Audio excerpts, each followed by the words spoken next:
And good evening, everybody, and welcome to the interview room on this Thursday evening here. This is, again, another special edition where we're going to cover the Nancy Guthrie case with the latest information. We've got part of the team, part of the band here so far. We've got John and Bob, and of course, my lovely wife, Karen, who, we're grateful that each and every one of you guys are here. Hon, what do you think tonight? Yeah, welcome everybody to our Thursday Night Live, and welcome John and Bob. Thank you guys again for coming on the panel. We greatly appreciate it. And thanks everybody for being here. Before we dive in, I just want to make sure that we thank our mods. These are incredible ladies who keep chat very classy. Maui Girl, Mimi J2, Teresa M, Laura Waldy, and of course, Miss Sophia. So thank you all very much. And I want to take a second and also thank our Patreon members, our subscribers, and our YouTube members. We are so grateful for each of you. If it's your first time here, if you haven't subscribed, please hit the subscribe button. It's free and it helps us out. So thank you. Yeah, it really does. And that's the only thing we ask for. If you just hit that like and that thumbs up right there and that subscribe, and make sure you hit the bell, because that way you get notified when everything is going on. So those of you who may be new to our channel or just recently joining with us as we go on this adventure together, we really appreciate your chat, your conversations. Just keep it classy. Remember, we're just the messengers. We're not necessarily, the individuals who come up with the totality of what's going on around here. So we approach this from the angle of investigative experience, as well as being in this game for a couple of weekends. And Karen was an investigative journalist and who started her career. I brought her over from the dark side. She'll tell you. She always likes saying that. She initially started with the Los Angeles Times back in the day, and then ended up in Northern California, where she worked for Daily, and then down in Southern California, where I met her as a journalist. And John was under her pen many times, as well as probably Bob back in the day when we were all working together. So up in the upper left-hand corner is one of my dear friends and, quite frankly, one of my old bosses, Sergeant John Lamb. John, tell everybody a little bit about yourself. And he's also an amazing author. Go ahead. Very briefly, I have over 3 decades in law enforcement. And during that time, I was a CSI. I worked robbery, homicide, and major essays. I was a detective sergeant. I was a hostage negotiator and then ran the negotiation team, and Chris was one of my negotiators. I logged another 8 years running an evidence room at a good-sized Virginia police department. I left California and now live in the Shenandoah Valley. I had the privilege and honor of being married to a wonderful, brilliant woman who was an investigator herself, a civilian investigator who worked with us. And now I write books. I wrote murder mysteries, and now I'm writing my memoirs. And I've got a couple of other, even kind of a little bit on the fringe projects that I'm looking at doing. But it's an honor to be here, and I want to thank the mods because they do an amazing job. Yeah, they really do. Yeah, and you can find John's books in the links.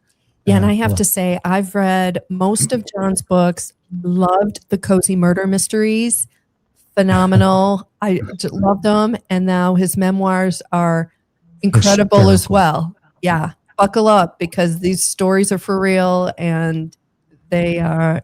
It's got everything: humor, it's bittersweet, and John tells it like it is. So. I highly recommend it. Thank you. And these are stories. I will just add one other thing. If you read these stories and you go, no, it couldn't have happened that way. I'm a fairly competent author of fiction. I I wrote for a major New York. Even with my imagination, I couldn't have made this stuff up. And it brings to mind what Mark Twain said, which was the truth will always be stranger than fiction, because the truth is obliged to stick to, fiction is obliged to stick to possibilities. The truth isn't. Yeah, great Well point. said. Great. Thank you. Well said. And now in the upper right-hand corner up here facing us is also another dear friend. And when I started, he was amazing human being at that point, quite a mentor to many officers. And he rose up through the ranks and ultimately ended up as an undersheriff, as well as also a homicide guy back in the day. My dear friend, Bob Gilliam. Bob, share a little bit about your story. Well, first, thanks for having me back. It's good to be here again. And I have to say, Chris and Karen, you guys have assembled an outstanding team. And you put together a very good program all throughout the years. And I really appreciate it. It's become one of my favorite things to do, whether I'm on here or just watching. There's always something very enlightening, even for an old guy like me. So I spent 36 years as a police officer. I also have done another 10 years locally here in Boise, working as a contractor for a federal law enforcement agency. So I've done this a little bit. However, during my regular career, during the 36 years, as you mentioned, I spent many years as a detective, and then I did something strange and started promoting. I'm still not sure why I did that, but nevertheless, I ended up as an undersheriff. And during my tenure as a supervisor, I supervised two different detectives units. As well as a premier search and rescue unit, which, believe it or not, provided me with a whole new area of, and I don't want to say that I'm an expert, but my search and rescue people were experts, and there's a lot of evidence and investigation that go into that too. And so maybe we can talk about that sometime on one of your shows. It was very enlightening to me, and would probably be enlightening to your audience. Absolutely, we'd love to do that. That's we'll put that up on the board on the production side to see if we can put something together. So here we are again. Today we've got more information that came out. We're going to go through those videos in a little while, but Karen has been doing what she does best, and that's digging behind the scenes into the reality of what's going on. Our friendly Sheriff Nanos. Yep. So what can we call him? John, what should we call him? What? Honest Sheriff Nanos or Captain Queeg from the Cane Mutiny. And I'm dating myself, but if you ever saw the Cane Mutiny, Humphrey Bogart is Captain Queeg. It was the strawberries. That's where I had them, clicking the metal balls in his hands. So the other side of this channel, you will find out there is a humorous side of this, because we also recognize these are real human beings on the other side. And in law enforcement, you've got to be able to figure out how to deal with all that, negativity and the trauma, et cetera. So we joke, but we also recognize that this is a very serious situation, and we're here for Nancy Guthrie, 100%. That's why we do this program. That's why we throw these ideas out with our experience combined, and we may or may not be right, but we do ask the questions, and that's our responsibility. I think where we're not just kind of going off into the weeds, but at the same time, sometimes you have to get in the weeds to really understand what the perpetrator may or may not have been thinking. But more importantly, you're trying to want to connect those dots.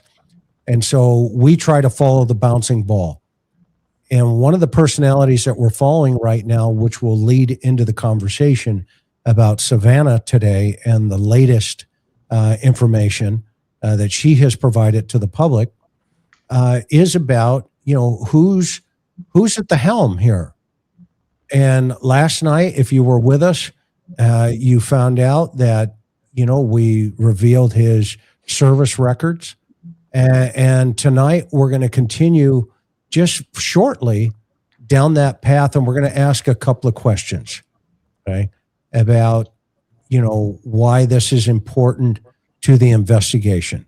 And so Karen did some digging today again, and it sounds like you have come up with some stuff. What do you think, hon? Yeah, well, we like to ask the questions, excuse me, that we think you guys are thinking. And if you're thinking them, other people are thinking them. And it doesn't mean that that's necessarily getting covered by the media or, your favorite YouTuber who's covering the case. It may or may not be. That's all we're saying. So, yeah, last night when Chris and the panel came up, and I like to give credit where credit's due, it was an Arizona reporter that dug up, as we know, it's been a couple of weeks already, Sheriff Nanos's history at El Paso Police Department. So that's, kind of the basics here. And we discussed that, and, I don't want to belabor that, but I did some digging today, and I came up with some additional things that I hadn't heard before. So we wanted to bring that to you and put it out there, and, then you guys can decide for yourself on this information.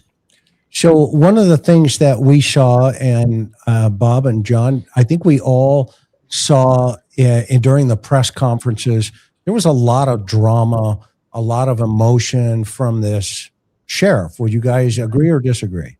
Oh, I agree. Yes. John? Absolutely. Right. And which kind of pulled the press conference off the rails to the point where everybody was like, what the heck is this? Right, Okay. because usually the sheriff or the police chief or the PIO is up there, and they're no nonsense. They're getting in, they're giving a few facts, taking a couple questions, and they're off stage. And wasn't a rambling, word salad, what we saw. And you guys in the chat, our guys and gals in the chat, I'm sure you guys saw the same thing. And it was really almost embarrassing for a little bit, especially because it is such a high profile case. Well, Karen dug up that he actually had a scholarship or received a scholarship for drama. Right, back when he was in high school. So his foundation here, and this is why it's going to be important to understand this. His foundation here was, he is pretty expressive and emotional, for lack of a better term. He leans on that side of his personality. Well, that led into some other problems, Karen. Right. And so we put the articles that we found up on the screen. Of course, you probably won't be able to see it. The print's going to be real super tight. So we can go through it. So this is an article, and this was from, I believe it was 1982. And it says, El Paso police officer suspended. So it says, a police officer who was relieved of duty, when a robbery suspect he arrested wound up in the hospital, he was given 15 days suspension. Okay, so that was Chris Nanos when he was a patrolman at El Paso Police Department, where he started his career. So the article says that Chris Nanos, when he was 26 years old, he was a 6-year police veteran. He was relieved of duty without pay several hours after this March 22nd incident that sent the suspect, a guy named Carlos Urias, to the hospital with head injuries. So Nanos his suspension was retroactive to that day. And he got, I believe, 15 days, 15 right? days. Yeah, that's what the article says. It says the penalty was handed down by a 5-person administrative review board chaired by the police chief. And they said the penalty indicated that the board found wrongdoing by Nanos, but he wouldn't, what does I say, detail the allegations because Nanos had 30 days to appeal. Suspensions generally range from 1 to 90 days. It says Nanos had faced the possibility of dismissal. That's how serious this particular case was. And again, Chris, if you keep, I can tell you guys what date it was from, but it's 1982. I just want to look that up. Okay, that's fine. I have it right here. Essentially, what we talked about last night was his IA file. Remember, guys? Mm-hmm. Yes. And so we wanted you guys to understand that this is one of the incidences where he gets 15 days suspension, but he had a total of like 30 something days. I think it was 37. 37 right? days. 37, you counted it. 37 days in a 5-year period. Well, this is a 15-day situation. Now, why is this important? Because this is an incident that there was a 5-person review board, i.e., that's basically the chief, or the chief down, lieutenants, captains, IA, and you go before that board, and they basically sustained that his actions were inappropriate, and they gave him a suspension of 15 days. Okay. Now, not a single one of us on this panel, and I would submit to you, a lot of people that we ever worked with never got hammered for 15 days that I'm aware of. Usually they're fired, or they're cleaned out pretty quickly. Okay. Now the other piece of this is the agency then contacted the district attorney's office, and the district attorney decided to take Nanos to the grand jury. So it gets worse. It gets worse. A lot worse. A lot worse. Okay. Now, John, Bob, when your agency takes you that way, explain what that process is and your thought process on that. You Well, go most first, likely. Okay, thanks, John. Beauty before age, right? So sanity before insanity. almost left him speechless. That's okay. So if your agency has conducted an internal affairs investigation and has submitted the case to the prosecutor, in this case, I believe it's a district attorney system in Arizona. Many times a district attorney, rather than making the charging decision themselves, because they may know the deputy or the officer involved, and in this case, Nanos, they probably knew who. I'm sorry, this is El Paso, though, right? Yes. El Paso. I'm sorry. Okay. So, yeah, my apologies. So we go to Texas, same situation there. The prosecutor may or may not know the officer, and rather than making the decision themselves, they would rather take the case to a grand jury. And in a grand jury, there is no defense attorney. There is no defense whatsoever. It's a prosecutor goes to the grand jury. It's usually 12 to 14 citizens that serve typically for a year, and they make charging decisions. Okay. So they took the case to the grand jury, presented it to the grand jury, and my understanding is the grand jury failed to indict him, which is typically called a no bill. So they would no bill him, and so he's not going to withstand a trial or be charged in the case. And say what you will about a grand jury system, but it's in my opinion, it's usually pretty fair. But in this case, Nanos, apparently the grand jury didn't feel as though that there was enough evidence to prosecute him, and so therefore they issued the no bill verdict in this. Okay, so John, what's your thought? Why did they take him in the first place? Under what federal concept do you think? Well, Under color? I'm certain that they moved forward with this because they had uncovered sufficient evidence that a felony had been committed. And that felony would have been, well, under federal law, if it had been a federal grand jury, would have been assault under color of authority and violation of civil rights. But since it seems to have been kept at the county level, it likely would have been, I'm speculating, but assault with a deadly weapon and assault under color of authority, both are felonies in California, and I would assume they are also in Texas.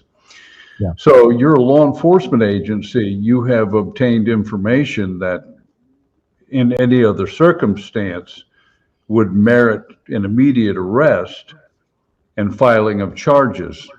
And this is where what Bob said was so important. They then handed it over to the grand jury so that they could avoid any argument afterwards. A defense attorney could say, well, you guys all don't like him or whatever else. So it leaves it the cleaner situation as far as filing charges. But the reason why they went to the grand jury was they believed that there was ample evidence for felony charging. My notion is, now just the one thing is, if you know that you have an officer that has committed acts that you believe constituted a minimum 2 violent felonies, why do you keep him? Why do you send him, why do you give him 15 days on the beach, which is what suspension time was known as where we worked? Yeah, and terminating that employee. Right. And so let's think about the 2 things tonight. Well, first of all, Dr. Gary, if you just joined us, he's with patients right now, so he can't be with us. And he's got the link when he's done with his patients. He said he'll jump in. And Maureen's tied up doing some other things. So, but let's help the audience understand a couple of things. Number one, okay, that the agency felt that he needed to go to the grand jury before the grand jury. So they took him to the grand jury. Here's what happened though. The individual that he alleged to have committed, the problem with in the agency that got him 15 days on the beach was also the same guy he arrested for armed robbery. When they went to the grand jury, if you look at the last paragraph here, Urias was given a chance to present his side of the story, but his attorney refused to allow him to speak to the grand jury, which then relied on a statement he gave to police investigators while in the hospital. And what that is any good defense attorney will not let him say what happened because he's under arrest and charged with armed robbery. And so if he got on the stand and testified in the grand jury hearing, basically they could use that against him in his robbery case. Mm-hmm. And so the attorney said, no, you're not talking. So basically the sheriff dodged a bullet. Exactly. And if they would have come back with a true bill, then Nanos would be in prison. Okay, that's basically what this comes down to under civil rights violations, the color of authority. Okay, and that's what John was talking about. So it's not like he allegedly didn't do it because the department said you did do it. We're suspending you for 15 days. This is your punishment. You did it. And Chris, that has to be very major for a police department to take one of their officers to a grand jury. Yes. I mean, that is so serious. Yeah, go ahead, Bob. I agree, Karen. That is a big deal. And I don't care what community you're in. You could be in New York City. That's a big deal, prosecuting a police officer for a felony crime. And so, and I believe in many cases, that's why prosecutors decide to take a case to a grand jury so that they don't have to make that decision. They know it's going to be contentious prosecuting and potentially going to a jury trial on a police officer in any community in the country. So it's probably a good tactic or legal strategy for a prosecutor to do that. When I was a narcotics detective, I had a case involving a local attorney, a very prominent local attorney who had previously been a prosecutor. And unfortunately, he had a cocaine habit, and he was arrested not once, but a couple of times for not just possession of cocaine, but possession with significant amounts of cocaine. And instead of presenting the case through the local prosecutor's office, in which he worked at one time, they decided to take this to a grand jury. And now right on the cusp of presenting the case to the grand jury, he ended up striking a deal and making a plea. So it never got there. But they were, I mean, literally walking into the grand jury, proceeding to present the case to them when they struck the deal. So it's a big deal, taking a case to a grand jury like that for prosecution. Right. And go ahead, hon. Yeah, no, we hadn't heard this before. We heard about his suspensions in El Paso, but this jumped out at us. Obviously, we hadn't heard this detail, but this is very significant. And I got to tell you, if there was such a contested race for his election, I'm kind of surprised his opponent didn't dig some of this stuff up and bring it to the voting public in Tucson. Yeah, and if you're in Tucson and you're still supporting this guy, that's up to you. That's up to you. But every one of us, I'm looking at this guy and going, there's no way in the Lord's world I would work for this guy in any way, shape, or form. And this is, I think, part of the reason why he has the entire agency and his union at the lower level has said that he's got a vote of no confidence, absolutely unanimous from the ground up. And these are the reasons why, because this foundation is where this guy came from. So he skips out of this one and then goes off into his boxing career, and he ends up going to the Police Olympics in Texas, and he wins a gold medal in the whatever it was, the 139-pound class or whatever it is. Yeah, 139-pound class. Okay, which we talked about again last night. Now, interesting thought. He's getting hit in the head a lot. Okay, interesting thought. And he's a boxer. He's a fighter. He doesn't want to give up. That personality type, now, when you start pushing it, things start happening. What do you think, Karen? Yeah, let's read this article. Yeah. So this is when he left El Paso Police Department. It says Chris Nanos. This is the article. It says a highly decorated El Paso police officer has resigned from the police force after a disciplinary hearing with his superiors and police administrators.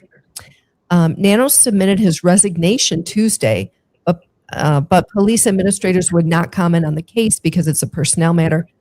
Nanos, age 26, who's been a police officer for 6 years, could not be reached for comment on Tuesday. His telephone was disconnected temporarily Wednesday. Pete Nanos, Chris Nanos' father, is quoted here saying he was not surprised with his son's problems as a police officer. Quote, he's very outspoken, his dad said. He argued a lot about individuals' rights because he always wanted to be a lawyer. So you have your dad basically telling the world that you like to argue and disagree with people. And then he justifies it with, that's what lawyers or aspiring lawyers do. Okay. Question for the panel. Does a leopard lose its spots? No, keep in mind, 2 years prior to his resignation, he was Officer of the Year in El Paso, according to his record. And that's pretty significant. So he took a huge jump off the cliff in that department. And we can see why with his record. And we have every reason to believe that record is factual. And so, with that kind of record as a police officer, in a 6-year period, 37 days off. I know we've said this before. That is unbelievable to me that somebody would accrue that type of those many days on the beach in 6 years. That's incredible. John? Regarding his selection as Officer of the Year, my observation over the years when I've seen Officer of the Year, and I come from that same era, we all do. The Officer of the Year is seldom guys like Bob or Chris or I, who were, if we were out driving a black and white, and we were out in the alleys and we were out making arrest night or night after night, the cops who actually make a lot of arrests and are out actually interdicting crime in their beats, they seldom get considered for Officer of the Year. It generally tends to be someone's fair-haired child. Now, I'm not saying that it is in every instance. What I'm saying, my experience with 2 large California agencies was generally you could pick in advance who the Officer of the Year was. And if it was the fair-haired child who had an NYPD, they referred to it, they have a rabbi. They've got somebody looking out for them. So he may or may not have been this dynamic street cop. So I wouldn't place too much emphasis on Officer of the Year. But if there was, if he enjoyed the attention, yet something happened in the intervening months to make him feel as if he wasn't special, this might account for what we used to refer to as CTD, circle in the drain, which is the final 2 years, that's certainly what it looks like.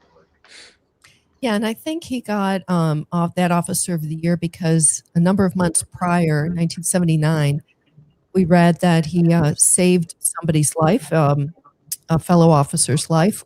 I couldn't find any details of that particular incident. Still looking, but it may have been pegged to that one, good deed, perhaps. And that's a good reason to get it then. I mean, if you save somebody's life, I can go with that, but yeah, give me 364 other days of performance. Yeah, exactly. Yeah, and my understanding too is he had the first year or two of his time at El Paso, he was in an undercover assignment, and my understanding is he did a very good job in the undercover assignment. So he was starting off on the right foot, building a good reputation apparently, especially getting Officer of the Year. But like I said, he took a huge dive off the cliff, and we can see why. It's pretty evident why. Yeah, and it sounds like after the grand jury incident, the department let him resign. That's what it sounds like to me. Mm-hmm. Shortly thereafter. That was pretty typical back in the early 80s. I mean, short of terminating an officer who was arrested and was sitting in jail, most agencies would allow you to resign in lieu of termination. That was a pretty typical thing. And that's still done today, even today. It just, a lot of it depends on the culture of the department, the chief's mindset or the sheriff's mindset. And so it's not unheard of. It was actually pretty typical, in my opinion, back in those days. Yep. And so where are we going with all of this, right? We wanted to lay this foundation down because this explains a lot about his emotional responses to this investigation. And what I mean by that, his control of, the narrative, how, he's going to tell everybody what to do, when to do it, how to do it, where to do it. All of these things, this is important to understand his personality when he's up at the podium and everybody going rah, rah, rah. Okay, well, you're only seeing one side of him. And this is what the troops are seeing and why the union has come out and said no vote of confidence. So go ahead, Bob. I'm sorry to jump in here. Now, my understanding is that there were 2 votes. I heard some talking heads today listening to the various shows saying that it was just one vote of the union on whether or not they had confidence in Sheriff Nanos. My understanding is there were 2 votes. The first vote took place prior to the Guthrie case, the Guthrie abduction. And in that vote, 98% of the union voted no confidence in Nanos. And then just in the last, I believe it was the last couple of weeks, so let's say 2 to 3 weeks, there was a second vote taken. And in that vote, it was 100% vote of no confidence. Now, I could be wrong on that, but I don't think I am. I think that's accurate. I think you're right. If somebody knows different and wants to chime in, I'll eat crow on that. But I believe that is what has taken place here over the last few months. Yes. And then so it leads us then into his father's observation about him. And do you have that, Karen? Can you read that? I don't know if people can see it. Yeah, no, they can't. Give me a second. Let me Okay. grab that one. So this one is pretty interesting. This is his father's take on his son, where he goes, Chris Nanos is a highly decorated police officer and the region's officer of the year 1980 has resigned. Lieutenant Eddie Agan, public information officer, said Nanos submitted his letter of resignation Tuesday after a disciplinary hearing. So like you guys were just saying, he's given an option. Okay. And Nanos, 26, a police officer, 6 years, could not be reached for comment Tuesday. His telephone was disconnected temporarily. Pete Nanos, the police officer's father, said he didn't know his son had resigned, but he said he was aware Nanos was in disciplinary trouble with his supervisors. Now, I don't know about you, but at 26, my father did not know what was going on in my police career. Okay. Me either. But apparently this guy's father did. He said his son has an argumentative, had an argument with his supervisors about a patrolman's right to confiscate fraudulent license plates from automobiles. Nanos did not believe police could take the plates. He, Nanos, contradicted the sergeant, and the sergeant suspended him for 4 days. So what does this tell us about his ability to be managed? Well, my first question would be is what's his understanding of the law? If I see a fraudulent plate, I seize it. It's fraudulent. It is because of its very existence contraband. You seize it. And to argue that with his sergeant that, well, no, you shouldn't, I can't envision a logical defense to not seizing a license plate. That's fake.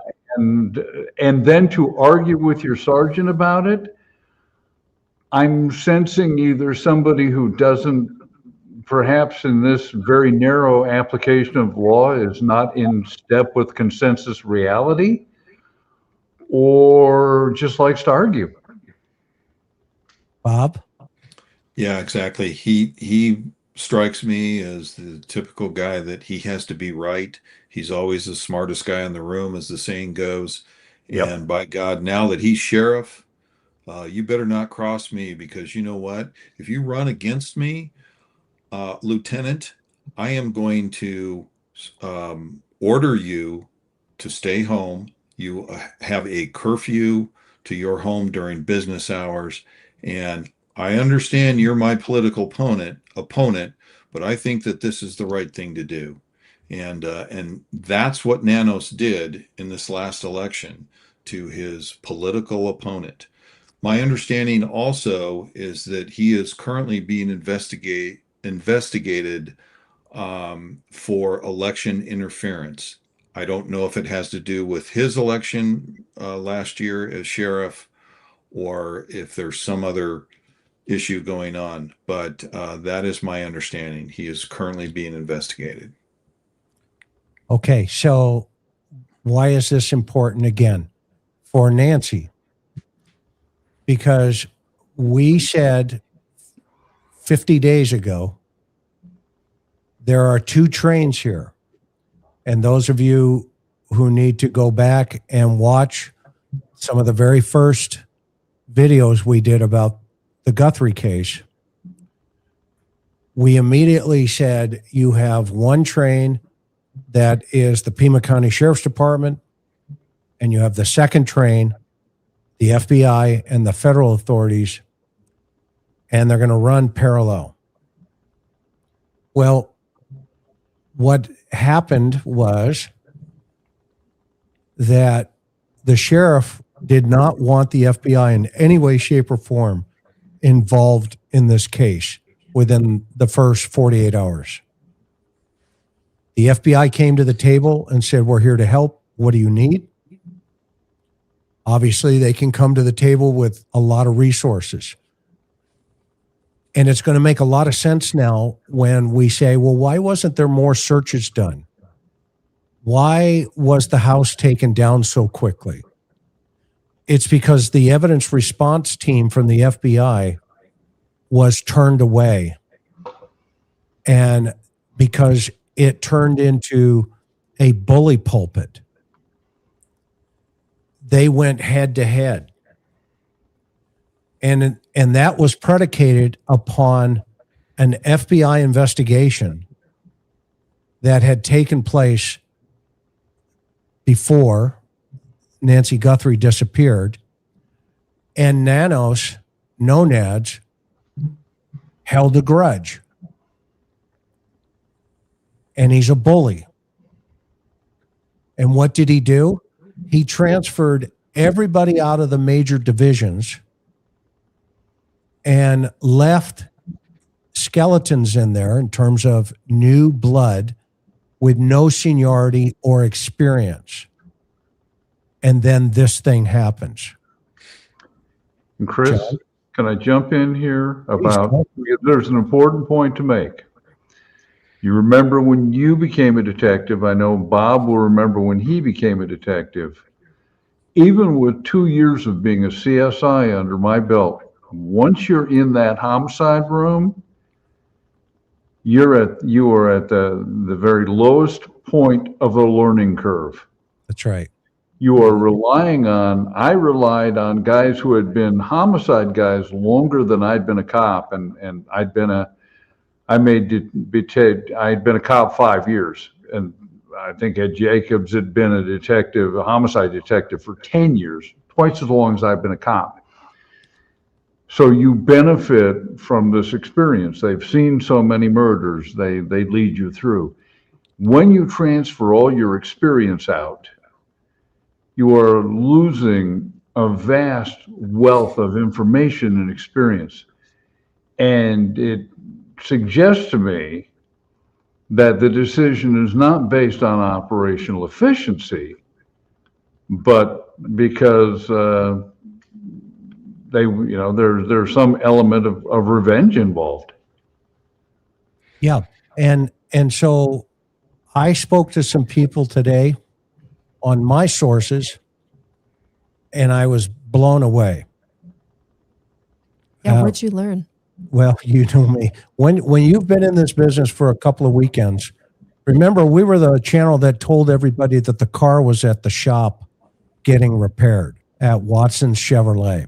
We didn't mention the name of the dealership, but that's where it was. And everybody's like, yeah, no, trust me. You know, it was at Watson Chevrolet. Okay. And I love the fact it was Watson Chevrolet. Dr. Very Watson, appropriate. Gary, I was thinking Dr. Gary would have liked that piece. We happen to have, a lot of resources, and all of us do on this panel in various law enforcement agencies around the country, because we've been in this game for quite a few weekends. Okay. So I called a couple of my friends, and one of my friends had just been at the sheriff's department a few days after Nancy Guthrie went missing. Quote, "It's a mess. Nonads had transferred everybody out of homicide that had any experience, and one of the lead detectives has never worked a murder." You got to be kidding me, I said. Nope. It shows. Okay. Now this starts to make sense when you start seeing, let's shut the crime scene down, we're done.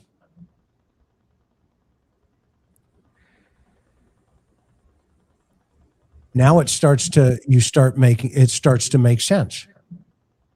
When you start hearing, we don't need you guys, i.e. the FBI. We'll do it ourselves. My source also told me Nanos realized it was going south politically quickly because of the high profile on this thing, that he asked the FBI to come back. Quote, he begged them to come back in. And that was the first press conference where you start seeing the feds at the podium.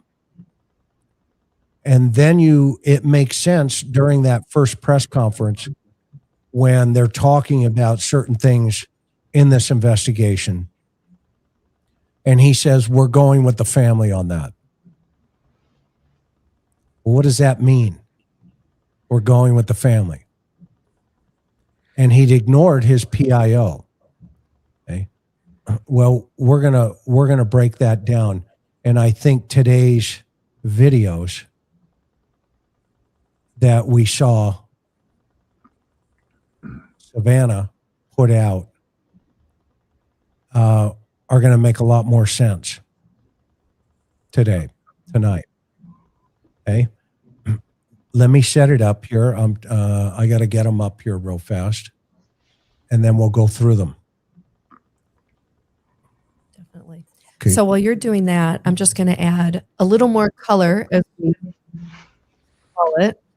Ready for that? Not yet. Okay. In journalism, it's called color, adding color to background information or details. And I thought this was kind of interesting. In one of the articles that I came across, it was an interview with Nanos from a number of years back. And he was asked, like, how'd you get into police work? And so he said, this newspaper article, it says, I'm just going to read it. It's real short. It says, Nanos stumbled into law enforcement. I thought that's kind of how do you stumble into law enforcement? It's such a major decision when I don't have to tell you three, it's, if you're, taking the oath and wearing a gun and swearing to uphold the law and protect the community, I mean, like, that's not a job you take lightly. So anyway, for what it's worth, he says he stumbled into law enforcement As a law student at University of Texas, El Paso, he and his friends frequented a Denny's restaurant after class. And there they also it was also patronized by police officers. He says, quote, "They convinced us to take a law enforcement test." He said, "I did, passed, and became the El Paso Police Department's youngest officer at age 20. And I never regret this decision." So according to his father, he was on his way to become a lawyer. He wanted to go to law school and become a lawyer. But somewhere along the lines, at age 20 as an undergrad, he decided to become a police officer. The other thing was, I think it's kind of interesting, he's one of 10 children. So he has 9 siblings. And 2 brothers Do are... we know what pecking order he's in? I don't. Okay. I don't have the pecking order, but he's got 2 brothers in law enforcement in El Paso. Now, again, this article is a number of years old. So one with the police department, the other with the El Paso County Sheriff's Department. So just a little bit of color on Nanos. So that gives us some understanding of, why he got into law enforcement, quote, he just kind of, stumbled into it. Talked into it at a Denny's. Yeah. Yeah. Okay. That's not the way we ended up in law enforcement. Exactly. What, you didn't have the Grand Slam? Oh, wait a minute, Nanos did. He had the Grand Slam. Yeah. From Denny's to the grand jury with the Grand Slam. Yeah. On the prisoner. There you go. The old commercial, $2.99 or you're out of your mind. Yeah. Okay, so a lot to unpack here, right? We've all been saying, everybody's been, adding things, but now we've got more information tonight. And, just from the get-go, the sheriff has cleared the family. That's what he says. Everything, is shut off. Okay, there's a lot of things that he said that would be cruel and inhumane to even talk about the family anymore. Okay, well, let's listen to this interview, and we're going to do stop, start. You guys tell me if you want to stop at any time. I'll stop at certain points, but in my opinion, I've not left the house, especially after this interview tonight. There's 2 parts to it. Based on the victim risk continuum, everything is telling us Nancy is a super low risk victim, 84 years old in her house. And everything that was done early on, I think the sheriff is too far into this. And I do still believe there is cognitive dissonance taking place here. And if you don't know what that means, folks, you can look it up. But basically, it's the concept of, and we've seen this 1,000 times in law enforcement, where you get people that just don't want to believe the fact that somebody else could have done something, and you just can't wrap your mind around it. The first point I want to point out here is the investigative talk track, based on what I'm hearing now, has all been introduced by the family. And I think they followed that talk track, and I still believe today they may still be following it. Cognitive dissonance. Okay. And so let's listen to a little bit about this heart-wrenching, gut-wrenching. Yeah. interview. Yeah. Okay. Now, mind you, who was the last person to see Nancy alive? The family. Who was the first group of people to see or to discover Nancy gone? The family. Who was the first individuals who came up with the theory? The family. Whose cars were impounded? Initially, the families. Whose houses were searched? Initially, the families. Whose phones were downloaded right off the bat? The families. Whose houses were again searched at 10 o'clock at night, photographs taken? The families. Whose neighbors were interviewed about their mother? The families. Who told the authorities about doors being opened and now propped open? The family. Okay. You guys be the judge.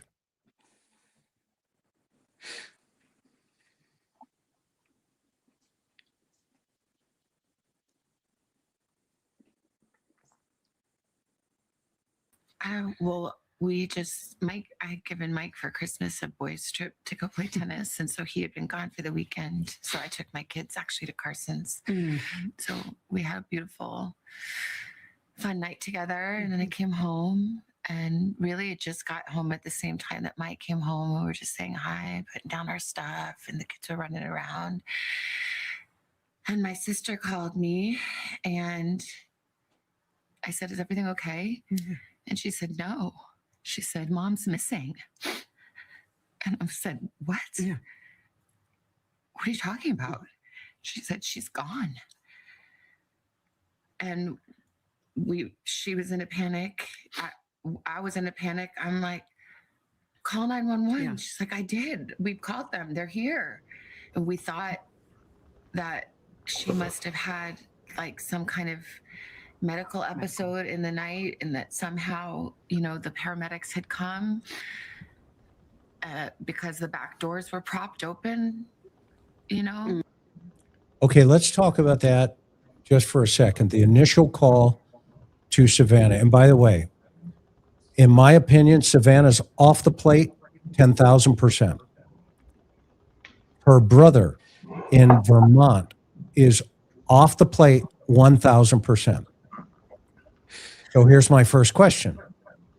Who passed the polygraphs? Number one, Bob, would you give Savannah a polygraph for any reason?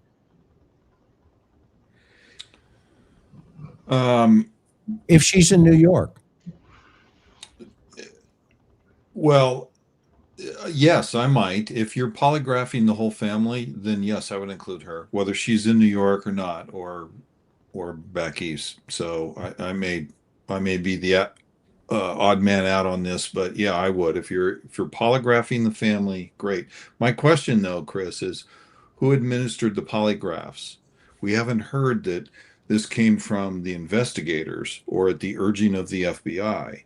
Was it an attorney that was retained by the family or had some connection to the family that asked that they all be polygraphed? We don't know. All we know is that they apparently passed polygraphs. Okay, same question, John. Would you give Savannah a polygraph knowing she's in New York City?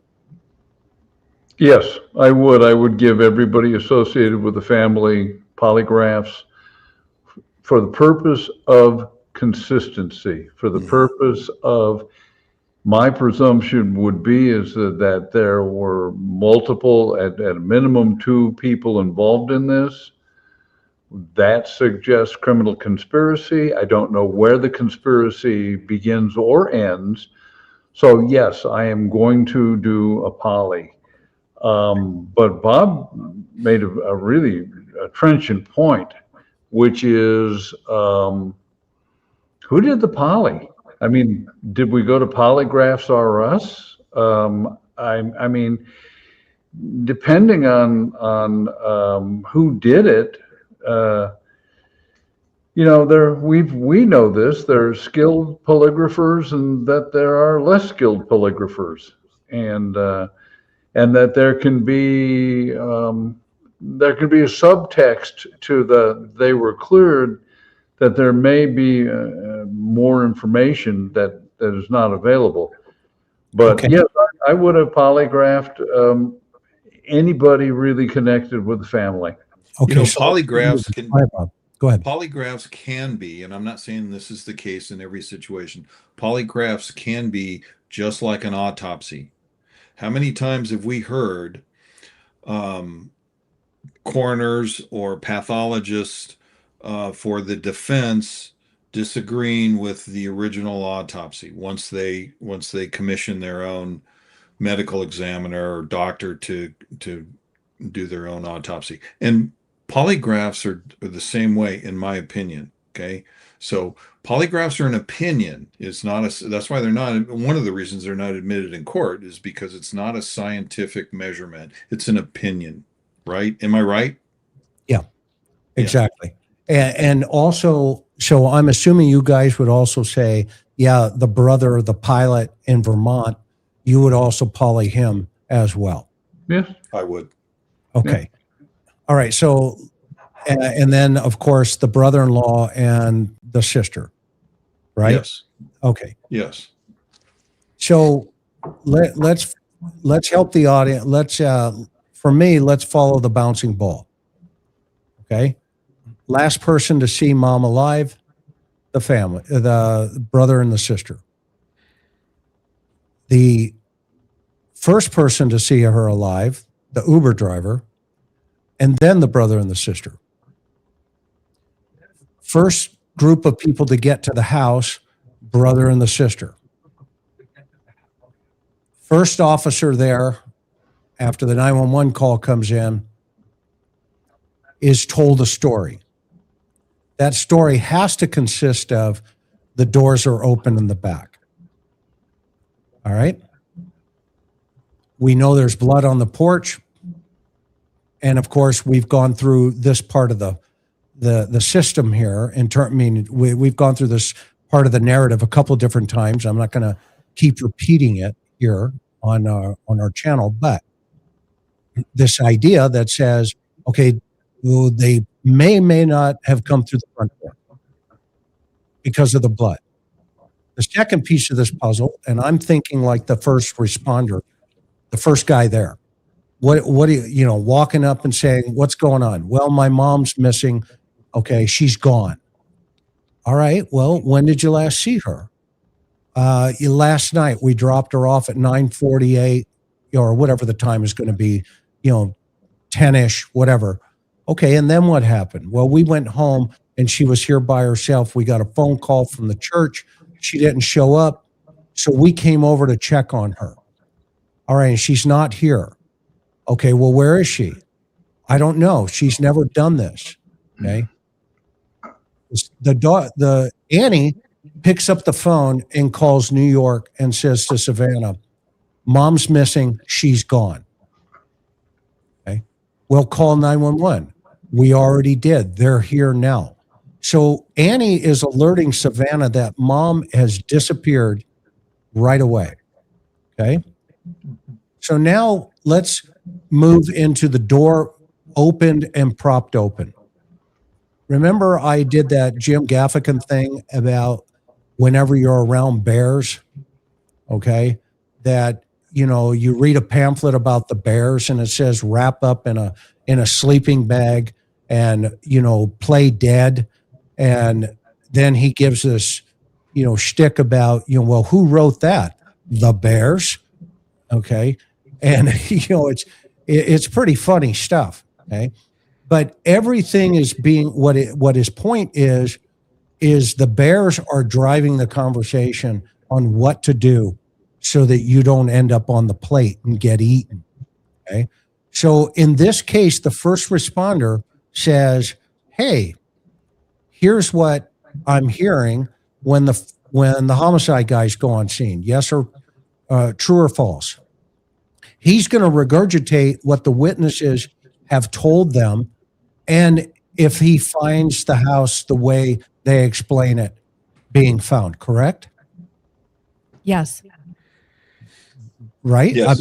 He's not Yes. going to touch anything. He's not going to disturb anything, even if it was a Well, missing we woman. hope. Well, we hope. We hope. You're 100% correct. Okay. And now we fast forward to deep interviews with the brother and the brother-in-law and the sister. And in those interviews, when they're circled up behind the scenes, somebody says, I don't believe him. Let's give him a poly.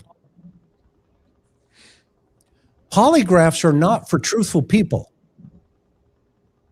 They are instruments, a tool to determine whether somebody could be hoodwinking you. That's a tool.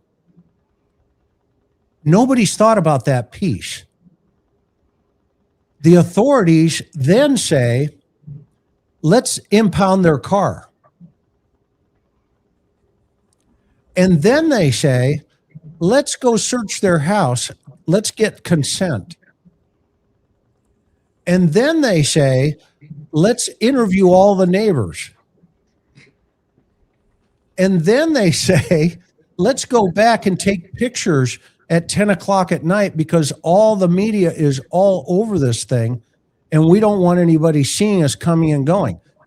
But if anybody in the chat, go back and look at who was there that night who walked out of the house with bags.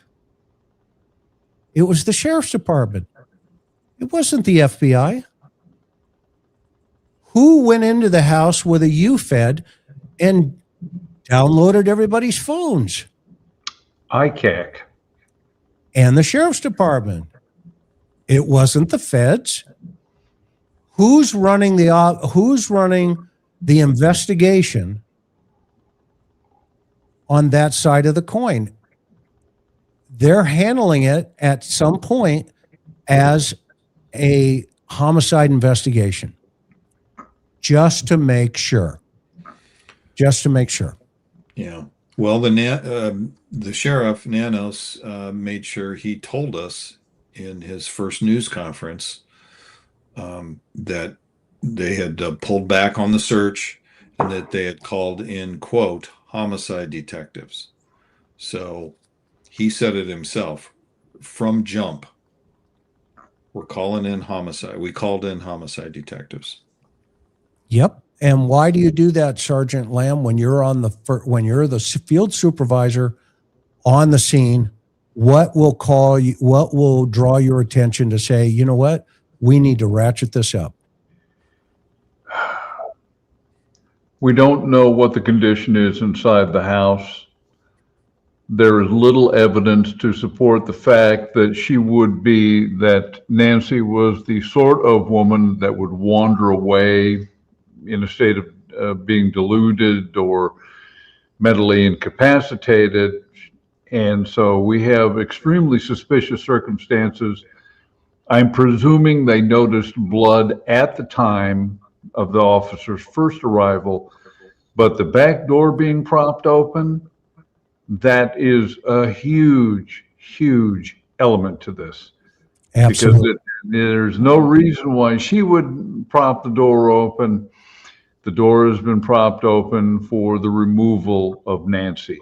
So I would look at all of that if I'm the patrol sergeant and go, we need homicide out here because, as you say, DLR doesn't look right.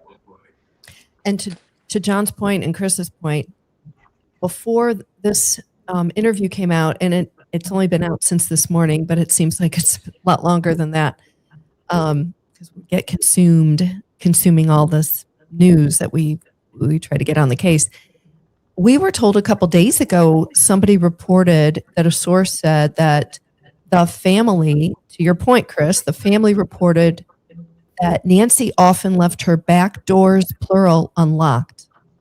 And now we're hearing from an interview from Savannah that the day that this went down, that their mother was abducted, that the back doors were propped open. But to your point, Chris, this is all coming from the same, it's coming from the family. So, right? It's not independently verified. So we have, let's follow the bouncing ball. We get on scene, hypothetically, let's go back to our experience, and we see whatever is not being told about inside the house. Okay, but we have this blood pattern out on the front. Okay, and I reached out to a couple of our friends, and I'm going to read what Karen said. Another Karen, who is an amazing blood spatter expert. She's with CCF, right? With the Cold Case Foundation. I said, hey, Karen, can you do me a favor and take a look at this porch again on the Guthrie caper? She goes, I'm happy you asked. This is a very involved question, and I would love to discuss it with you even further. However, I just want you to know I'm just looking at the photographs, so these are only cursory. The photos are not great quality and have no scales, but based on the size, shape, and distribution of the drops indicated, she was dripping and was moving or being carried. I'm not sure, can't confirm that. I heard yesterday that somebody was saying those blood drops were found just inside the front door and near the threshold, which indicates she was injured at some point in the house and began dripping blood as she was being taken outside the front door. The drops are undisturbed for the most part and shows no evidence that someone stepped in and or transferred it. I have to consider that she may have been being carried, perhaps over the shoulder, which I've heard, but I'm not sure about that. And maybe those dips or those drips are as a result of that. The tiles appear to be 10 to 12 inches square. That's a guess, and have a slight texture and appear to drop, and the blood would have appeared to have been dropped 3 to 4 feet. There are some interesting stains, though, through the pattern. In one area, there's a considerable amount of satellite and or aspiration blood. It would be important to see if any of the spatter contains mucus or indicating saliva. Also, some delusion appears to exist in the possibility that expired stain, which typically indicates saliva. There does appear to be a pool of blood that is consistent with blood dripping into blood, but it's possible, not positive. It really doesn't take a lot of blood to cause satellite staining. I do see some skeletonized and perimeter staining where the center of the stain is gone. This may be due to flaking or perhaps where samples were taken by technicians initially on the scene. I wish the pictures were forensic quality, and I would love to have given you a better understanding of what's taking place. However, I want to be conservative until we get great pictures. Okay, now, this gal is amazing. Trust me. She's been doing this like 50 years. Okay, it's not her first rodeo. Okay. Now, that said, one of the thoughts that's come up is about the doors being propped open now. Okay, we know they're propped open. So let's get into the suspect's mind. Again, this person shows up maybe weeks earlier, hypothetically. Okay, he's pulling weeds to try to, either cover the camera. Who knows what the guy's doing with the weeds? Just doesn't fit. Okay. Now we have information today that this individual propped not one, but maybe more than one door open behind the house. But he takes her allegedly out the front door of the house. I think people have missed one key factor here that, again, you know me, I keep things behind the curtains for a little while until I start seeing more evidence. Okay. And that is this carrying over the shoulder idea. Okay. Number one, Nancy would have to be over his left shoulder. to match the blood stain analysis inside the threshold and on the porch. Because if she's over the right shoulder, he has 2 doors that he has to control. And if he's right-handed in any way, shape, or form, hypothetically, she's on the right shoulder, he now has to manipulate the first door and pull it towards him with his left hand and manage her over the right shoulder. So either A, his weak hand, he's left-handed, and we know that's probably not the case based on the fact that the gun is in the right-hand position in his holster. So his strong hand is his right hand. So if she's on the right side, which is his strong side, we now have to presume that he has chosen his weak side, the side of the leaning, the left side, and now he's going to somehow manipulate, if we put her back on the right side, the first door, and now he has to manage her going through the big screen door out onto the porch. The blood spatter would not line up. If she's wrapped in a bundle, and I don't know where that came from, okay? But let's just use the theory he's carrying her out of the house. The blood does not line up. She has to be on his left shoulder, strong hand, pulling the door open, pushing the screen door open to the right. Remember, it's a right hand pull interior, right hand push exterior, and you're carrying her out. She's dripping potentially if she's bundled up, and that causing the drip as they're going down the driveway. Thoughts? It's Yeah. which Seems laid out very the only plausible. physical way. It doesn't make sense then to also say both doors were propped open and mid crime, this guy says, I'm not going to take her out the back. I left the doors open. It doesn't make any sense. Why if you've got an open path of egress from the residence, why do you go through locked doors? Here, and this is a question that Great catch, John. a point I brought up last night, though, too. Assuming your theory is correct, Chris, then he's going to reach around and with a key, because remember that security door is a Great deadbolt point. door. Mm-hmm. It can only be operated with a key from the outside, and he's going to lock that back? No way. No way is that Because happening. he's afraid someone's going to break in. Yeah. You're right, Bob. It just doesn't make any sense. Okay.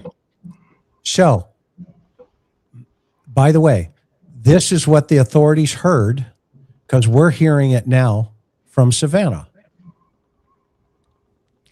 And this is, I think, where people in an investigative role, just like we have been and continue to be, go, well, that doesn't make sense. I don't know. I mean, could it be? Sure. Is it possible? Yeah, maybe. Okay. Let's give them a polygraph. Well, I'm wondering how did they prop open the doors? We don't know that How, yet. how Good- would that great happen? question. I mean, that's to me the obvious question. Yeah, is it something they found in the house? Did they come with door stops? They went to Ace Hardware and picked up door stops first. Did they use rocks? And if we would know that this was something that was brought to the scene, this would give us some indication that there was at least some level of higher planning. But yeah, if we don't know what the doors were propped open with. Well, and let's go back to, right, the suspectology here, who has been allegedly surveilling this house for weeks And part of the plan is let's prop open 2 doors. Mm-hmm. And where did they, with the propped open 2 doors, where did the sheriff come off with in the very beginning? Well, this was a burglary. We thought it was a burglary. So let's prop open the 2 doors and not take anything. And let's bring a full pack so we can't put anything in our pack. Am I missing something? Well, regarding the sheriff's comments, the presumption would be he actually understood what was going on at the scene. And if he has somebody that's providing him with flawed information, then that's what he's going to say. Or if he doesn't understand what's being told to him and he misinterprets the information, then that's what he's going to say. But I don't think if any of us showed up at a scene where a woman of that age was missing and we saw doors propped open, that my first thought would be, sounds like a burglary to me. Right. Bob, what do you think? I mean, if you saw the blood on the porch and the 2 propped open doors, if, from an investigative analysis aspect, in all of your experience, what's going through your mind? Well, we probably have a crime. It's not she wandered away into the desert situation. And I'm going to treat it as a crime scene at that point. Now, my understanding is a deputy, one of the first responding deputies making a perimeter search. Remember that they searched the entire residence, high and low, for her. The deputies did, that is, when they first got there. And So we did don't the know family. how. Pardon me? So did the family. Yes, and they probably, well, they could have had one or both of the family members walking with them, or perhaps a single deputy through the house to show them around and to see if there's anything that appears to be disturbed. So that's part of the initial investigation. But when you walk around and you see the blood, okay, that may not be completely alarming to me at this point, because maybe she fell down and cut her head, and maybe we're going to find her next door in the neighbor's yard. We don't know. But at some point, they also determined that there was other evidence in there to indicate that there was some type of crime that occurred. We know that from what Nanos said, if we can believe what he said at this point. So to answer your question, yeah, I'm going to treat it. I'm not exactly sure at what point I'm going to treat it as a crime scene, but probably not too long after I arrive. I'm going to say, there's more to this than meets the eye. This is not a search and rescue situation. And then I'm going to run it up the chain. So I'm going to call the watch commander. Let's say I'm the sergeant there. I'm going to call the watch commander, who's probably a lieutenant, and start get the ball rolling up the chain. Yep. And so to answer this question, if she tried to run through the front door, the blood spatter does not line up because it goes all the way out onto towards the street. It goes And on she's the path. probably going to step in some of that too, Yeah, you're going to see that. And yeah, great point. She's going to be walking, because we also are going to hear, some more information that we didn't know. What was your thought, Karen? Do you have any thoughts so far on this one? I mean, I'm now wondering if, okay, so there's blood on the front porch. If they didn't go through the front doors, if they took, why would they have gone out the front door if the back doors were propped open and ready to go, and you could get a car back there as well? I mean, it's just not adding up. Yeah. It makes more sense to pull a car around to the back, to load her up in the back where you're less likely to be seen. I heard several pundits today saying just the opposite, that it makes more sense to take her out the front door because it's a quicker getaway. But to me, from what I know, yeah, exactly. And then you know, and I understand that maybe you can't see that front porch from the road, but you're going to still have to take her down the walkway to the driveway where the car is parked, toward the front of the house, as opposed to toward the back of the house where that little guest house is and where the gate is and all that. So to me, it makes more sense. And now that we know, as you said, both of you have said that, you know, we know from Savannah that the doors were propped open. That makes all the sense in the world to me. Just use Occam's razor. Yeah, exactly. If you need to move a large object from the house, are you going to go through the path that has been cleared with doors propped open? Or are you going to select a deliberately more difficult path, which will involve you unlocking a door, wrestling with a front door and then a metal security door? Does that make any sense that you would do that? Yeah. Not carrying the victim over your shoulder, especially. Or Yeah, carry that's the like, victim, period. yeah, If the purpose is to move the large object from the house, you take the path the fact that the doors have been propped open suggests pre-planning Right. that an actual egress route had been established at the time. I don't understand why you would then go to the front door. It might be might be that the blood was staged. Okay. And so, all right. So we now know that we're also missing how they got into the house to search for mom. The sheriff has not revealed that information. well, if Tommaso and Annie were the first ones to arrive, and I believe that is, that's the case from what we've been told, then of course they can get in. They can get in a number of ways, I presume. I mean, why wouldn't they either have a key, have the keypad to the garage, and or all of the above? So they're going to get in. That's pretty easy. But how? And yeah, well, we don't know. We don't know. I wish the interviewer would have asked Savannah to walk us through those key points, those key details. It's been glossed over, basically. Mm-hmm. And the other side of this is the sheriff hasn't told the public how they got in. And that, I think that's holdback. Yeah, that's probably case specific. They're keeping back. Right. Yeah, and they probably should hold that back. I mean, we want to know, of course, but there's a lot of things we want to know, but there's some things we shouldn't know at this point. Totally agree. Totally agree. So let's keep moving and do a little more thought here. And what do you guys think in the chat? We love your thoughts that are coming in here.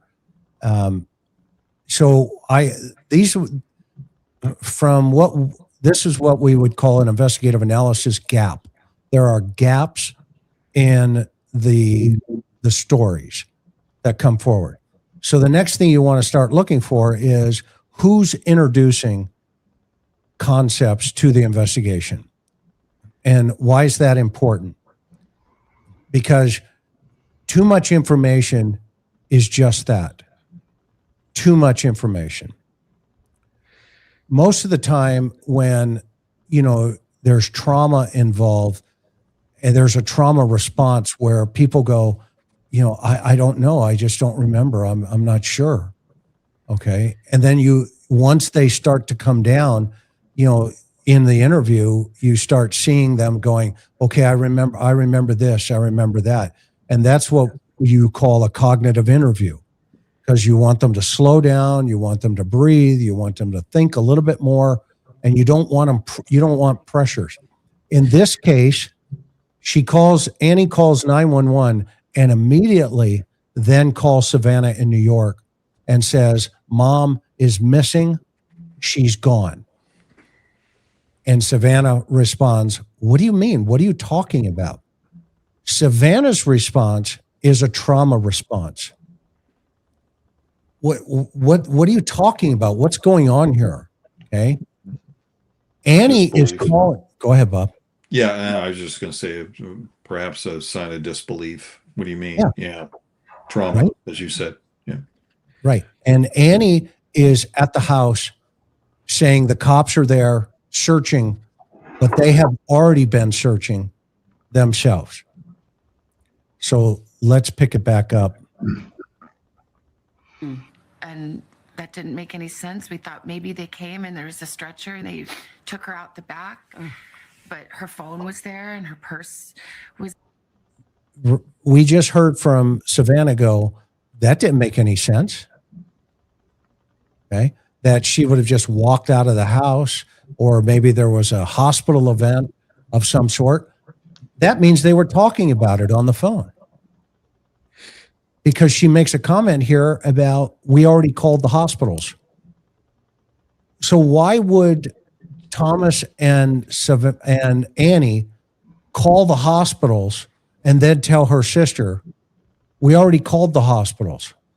There and all her things, and it just didn't make any sense. So, Annie and Tommy had already called all the hospitals, but then I'm like, I'm going to call the hospital. So then I started. Why would she do that?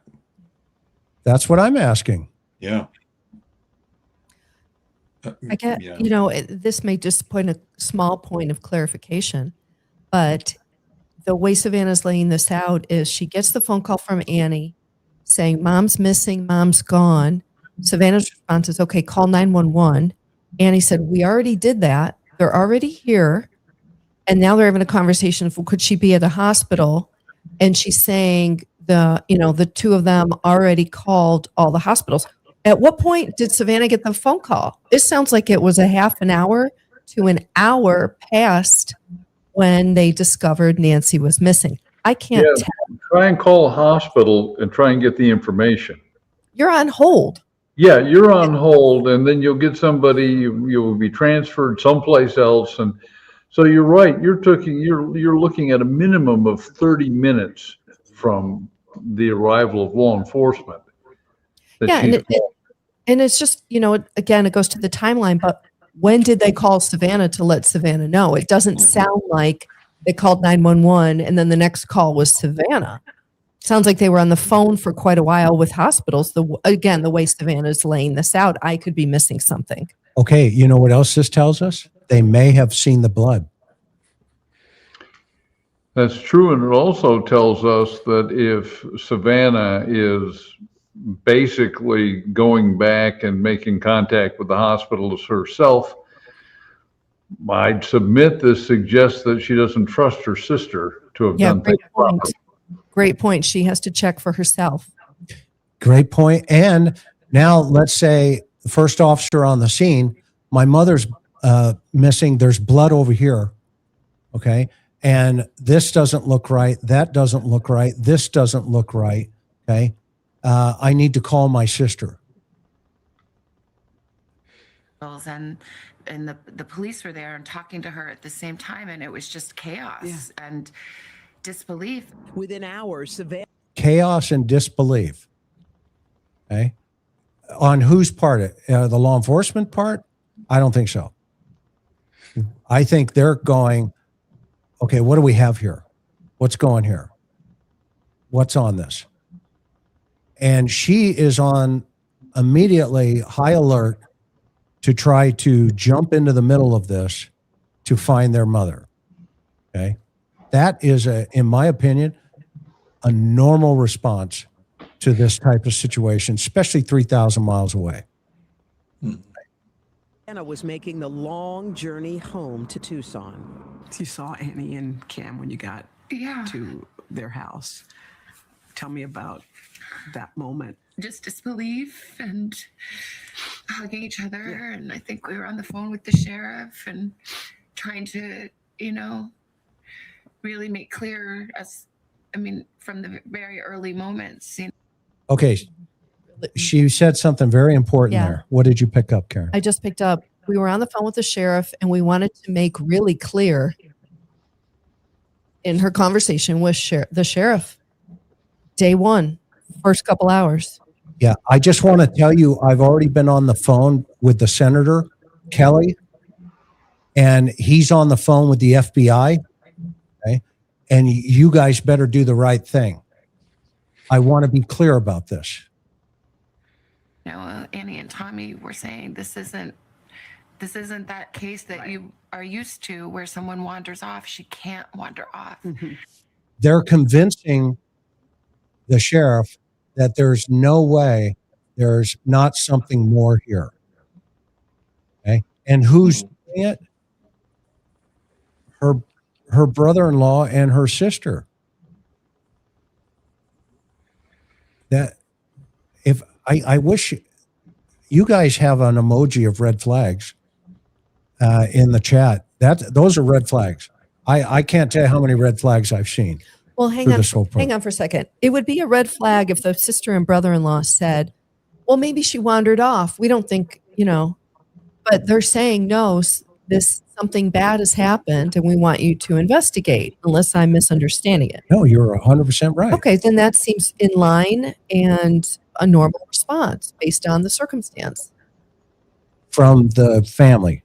Yes, my opinion. Yeah. From who? From the family. So what Savannah's saying is they were trying to tell the sheriff's department, this isn't just a wander off missing woman. This is serious, homicide case potential. They didn't, my words, not theirs. And to take it more seriously. That's what I'm getting from what Savannah's sharing. Okay. And I'm getting feedback in a loop from one of the computers. Okay, so let's keep. You guys have anything to say to that about that, John, Bob? I think you've nailed it. Okay, so let's keep moving. My mom, she was in tremendous pain. Her back was very bad. She was trying to, on a good day, she could walk down to the mailbox and get the mail, but most days not. So mom has very limited mobility here. And we now can establish that's a truth that we know about medically through her daughter. So there was no wander off. So there was no wander off. She tells them. Okay. And so are they trying to convince the sheriff that you got to take this more seriously? Again, we don't know that, but it certainly does sound like there's some friction going on almost immediately in this situation. Right. What's confusing is that anybody could have seen blood on the front porch. Why would anybody have to convince the sheriff that this is anything but a potential homicide? Okay. I mean, it seems like the facts are pretty clear. And the doors were propped open. Yeah. And there was blood on the front doorstep. And the Ring camera had been yanked off. Yeah. And so we were saying, this is... Do something. This is not okay. Yeah. This isn't... Something is very wrong here. Yeah. Did you guys talk about what possible... Okay, so right off the bat, the family has introduced into the narrative the blood, the doors, and the cameras. Anything jump out in your thought process right as we're listening to this? And it sounds like they're the ones trying to convince the sheriff that those three things are problematic here. I'm hearing an underlying tone of frustration, that as if they're attempting to lead to the sheriff's department, to the place that they already are, where they've recognized this is a crime. The only caveat I'd add to that is that we don't know that the sheriff's department hadn't already come to that place, and they were misconstruing the build up to getting additional resources out to inactivity. So that's another element that, unless I'm present and could watch this, I can't make a a judgment, but it's very clear, and she's presenting very honestly that Well, they remember, recognized something was wrong very quickly. remember it had to have taken a little while because they called out a couple of dozen of their search and rescue team volunteers to the scene to begin a search, a ground search for Nancy. So this all took a while. Now, perhaps Savannah got word through Annie or Tommaso that, hey, they're calling in all these volunteers, and we're pretty convinced she didn't just wander away. Why are they doing? We don't know the dynamic between Annie and Tommaso and the responding deputies, and what that relationship was like. So it very easily could have been that they were expressing frustration to Savannah, which may have caused her to call the senator, who in turn called the sheriff, and that's why she's telling this part of the story. Okay. Karen, anything before we keep going? No, let's keep hearing more. Could have happened, like what could have happened, what went down? Did you? I think my brother, I mean, my siblings are so amazing. My brother, he spent his career in the military and worked in intelligence and is a fighter pilot and is brilliant.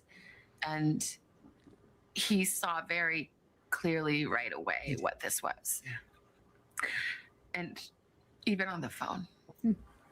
Stop there, Chris. So when I first heard this morning, I thought that comment was odd. And but later on, when I was listening to Megyn Kelly's show today, she had a guest on who is, I believe he's former FBI. I don't recall his name. But I've listened to him and seen him before. He seems to be very credible in my opinion. But he's retired FBI, and what he does now is he does threat assessments for celebrities. And he pointed out that most likely Savannah has had a significant threat assessment from someone like him, or perhaps even him. I'm not sure if he said that, but someone like him, and that the family would be involved in that too. So they do a threat assessment. They give them some training on abductions, ransoms, frauds, etc., etc. And so after I heard that, then to me, Savannah's comment made more sense about Cameron seeing this as a potential kidnap for ransom at that point. John? The only thing that I can observe from this is that she seems to be completely plugged in, and it tells me that her description of the scene is so compelling to the brother that he is willing to accept that. That also suggests to me the internal dynamic within the family. Savannah has said that it is so, and he is instantly willing to accept it. We don't know whether Annie called him to relay this information, but he, again, pure speculation, he may have needed to hear this repeated from Annie. Repeated from Savannah before he accepted it as being real. Good point. Yeah. That was my first thought too. We don't know who he talked to before he talked to Savannah. Because Annie called Savannah, and why wouldn't she have picked up the phone and called her brother right after Savannah? Exactly. And say, Mom's missing, Mom's gone, what do I do?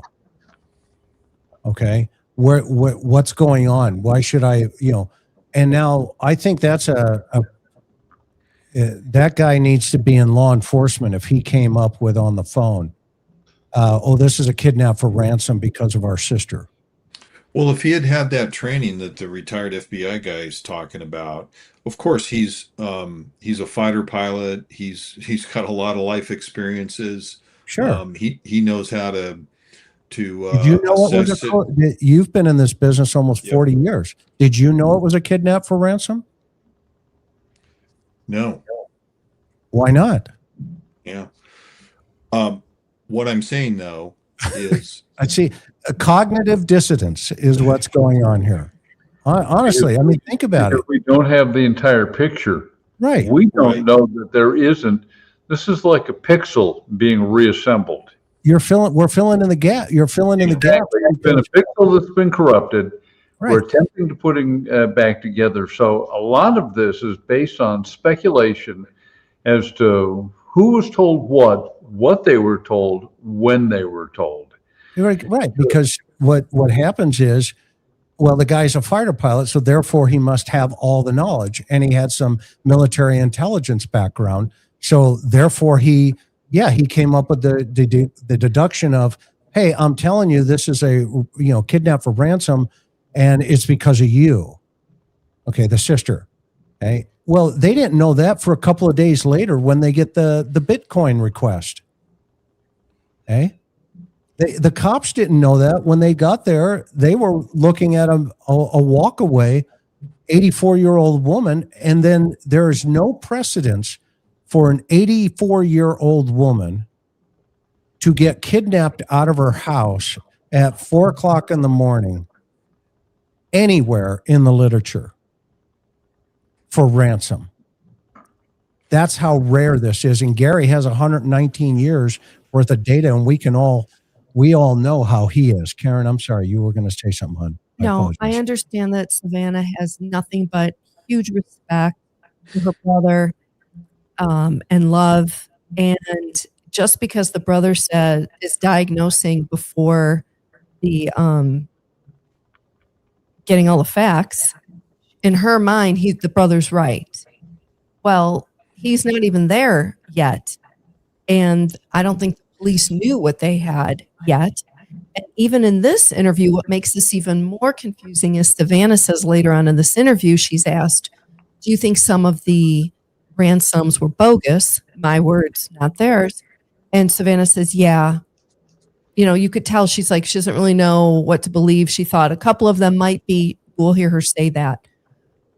So, she puts a lot, if you love your siblings and you have utmost respect for them, you could maybe have that person maybe has undue influence, and it can cloud your judgment. Not that he didn't want to. I mean, maybe he honestly felt like, and to your point, Bob, from the prior training, that this was a kidnap ransom situation. But it certainly doesn't appear to be that way 52 days later. I'm just, again, when I first heard that early this morning, I thought it was odd. Okay, wow, that's a hell of a leap. But then, like I said earlier, once I heard this retired FBI guest that Megyn Kelly had on explain why he could have made that leap so far, then okay, I agree with that. I can see him making that leap at that time based on what he knew from what Savannah told him. So that's my point. Okay, no, it's a solid point. Yeah. But that's a huge leap.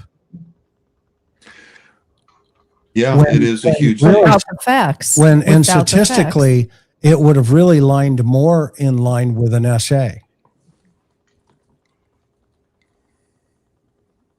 Not a kidnap for ransom. Right? I mean, all the statistics tell us that 84-year-old women who, there's an SA component theoretically at 2:00 in the morning with, blah, blah, blah. Okay. But why take the body, Chris? My argument last night was that the kidnapping for ransom may have been an afterthought. the purpose was to remove her. Right. But I think at this point, we're actually quibbling over minor elements. Yeah. We're actually looking at a situation where we're now getting information revealed from Savannah that gives us, I think, a slightly more accurate picture of what was encountered at the scene. Right. And just so I can help Bees here. And by the way, I have a memory that is very deep. And you always come in here and try to stir the pot, which I appreciate. And I love you for that. However, I would think you would slow down a little bit more because I'm starting to remember you more and more. And you're going to be booted. So enjoy the opportunity while you had it. That said, I want to go back to the next piece of this where her brother has figured it out before the investigators.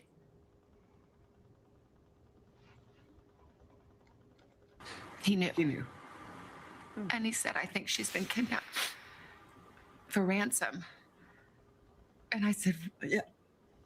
What? Yeah. Well, why? What? And then, I mean, it sounds so like, how dumb could I be? But I didn't want to believe. I just said, do you think because of me?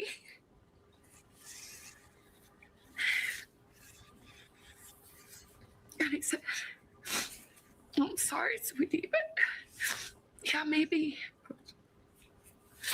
But I knew that. You did? I hope not. I mean, we still don't know. Mm-hmm. Honestly, we don't know anything. No. We don't know anything. So I don't know. Yeah. So it was a kidnap for ransom that they really don't know anything about. Right? Well, I think, Chris, they would probably want to jump to that conclusion because that's a far more comforting place to assume your mother is than the other option, which is that she's been brutally unalived. So that would be a safe place to go. All right, she's been kidnapped for ransom. We'll come up with the money and mom will be fine and be alive. I can see how they could get to that place. I'm with you. So what I would want to know is it's during this time when the guy in Hawthorne has injected himself into the phones of Annie and Tommaso. It's during all this time. Let's think about that for a moment. And there's a 9-second phone call to somebody in the family that we don't even know who that somebody is. Okay? Now, if you think about that, okay, I'm going to do something real fast, staying on this thought process. Hang on real fast, sorry.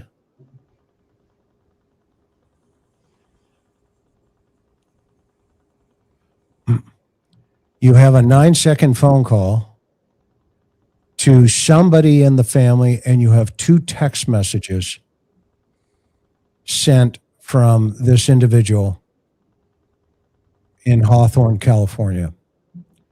And now you have the family going, look, this is a kidnap for ransom. First of all, kidnappers usually only reach out to the family. They don't send it to the media. They don't send it to, TMZ, a couple of different letters. Okay. And so now that brings into this question on the bigger questions here. What does this mean? 9-second phone call, 2 text messages to Annie and Tommaso. Why did this guy arbitrarily pick Annie and Tommaso when the family is already thinking kidnap for ransom? It's another, for me, it's another, this doesn't make sense. This is not lining up. Why does this guy decide in Hawthorne, you know what, I'm going to inject myself into this because the brother's already thinking this is a kidnap for ransom. I might as well be that guy and plug myself into the problem. Okay. What if why he contacts them? It suggests to me that he doesn't believe that they are going to report it to law enforcement, that it will remain a confidential communication. Yeah, and so that goes back to that big conversation about what is Annie going to tell her sister, and did she call her brother as well, and what did she say to him? Enter the UFED and the phone dump. I got a question for Bob.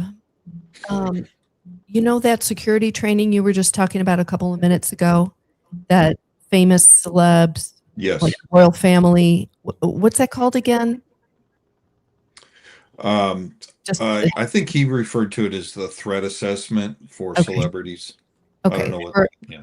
No, this is just kind of an off the wall question, Bob. But would Savannah's sister and brother-in-law have been part of that threat assessment in Savannah's circle? Perhaps, yes. So they would have undergone the training potentially. We don't know. Yeah, or had some awareness of it. Now, I don't know to what extent. He didn't elaborate, but yeah, he may have said it explicitly. I don't remember, but he at least implied that the family is included in this training.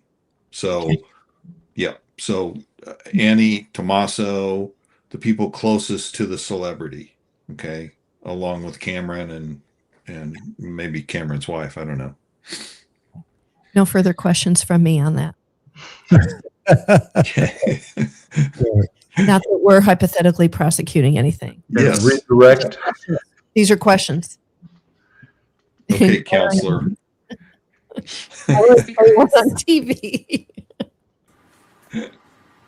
She's my mom, and somebody thought, oh, that lady has money, we can make a quick buck. I mean, that would make sense, but we don't know. But yeah, that's probably, which is